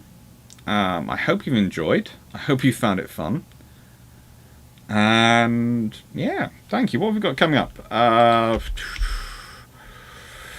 We have 69. Patron 69, we have the logistics of colonization, both historically and interplanetary and interstellar. That's next Thursdays, which is going to be interesting. We have USS Wichita on Wednesday. That's going to be Long Patrol on Wednesday, because I decided that is. We have the Calypso class protected corvette on the Tuesday the 13th, which I hope you're going to enjoy. We have Sackville, which is going to depend on my video editing skills, it being okay. I'm doing it again.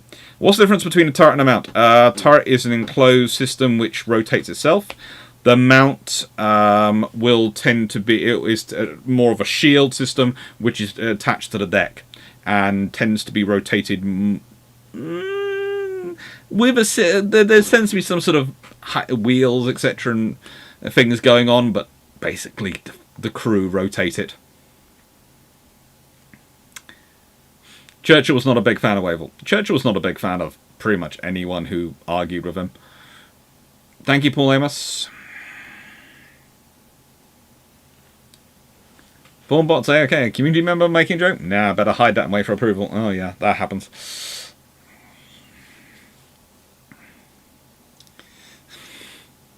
Thank you, Paul Amos. For some reason, it doesn't approve of worship of Blackburn Batman. They do not want the truth out. Thank you, Jack Ray, for the membership gifts.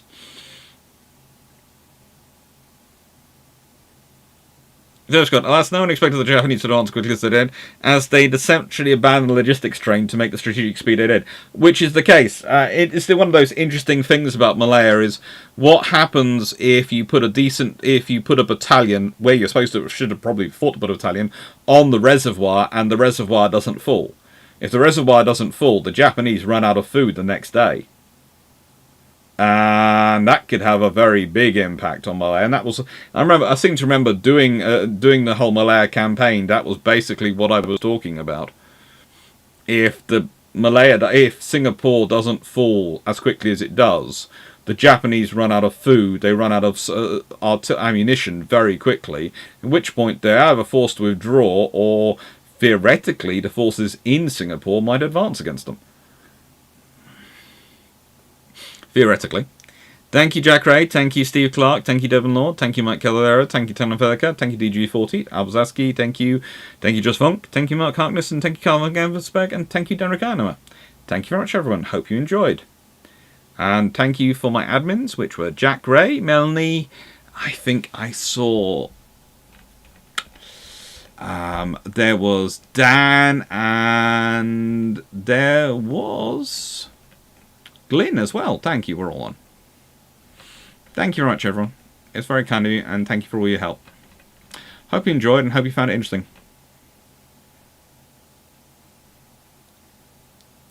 Many signal. Weren't there British landowners offering to burn their fields, and British told them no?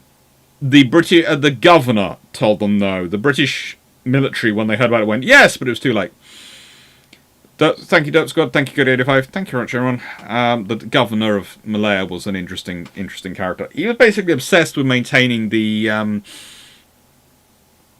sterling area, because he's worried about the economy of Britain and maintaining the sterling going, which you can understand. But the thing is, once you're already being invaded, you aren't going to be able to maintain that anyway. So the thing you're using as your reason for not doing this is actually going to cause you, is going to be destroyed anyway, so you're not really saving anything.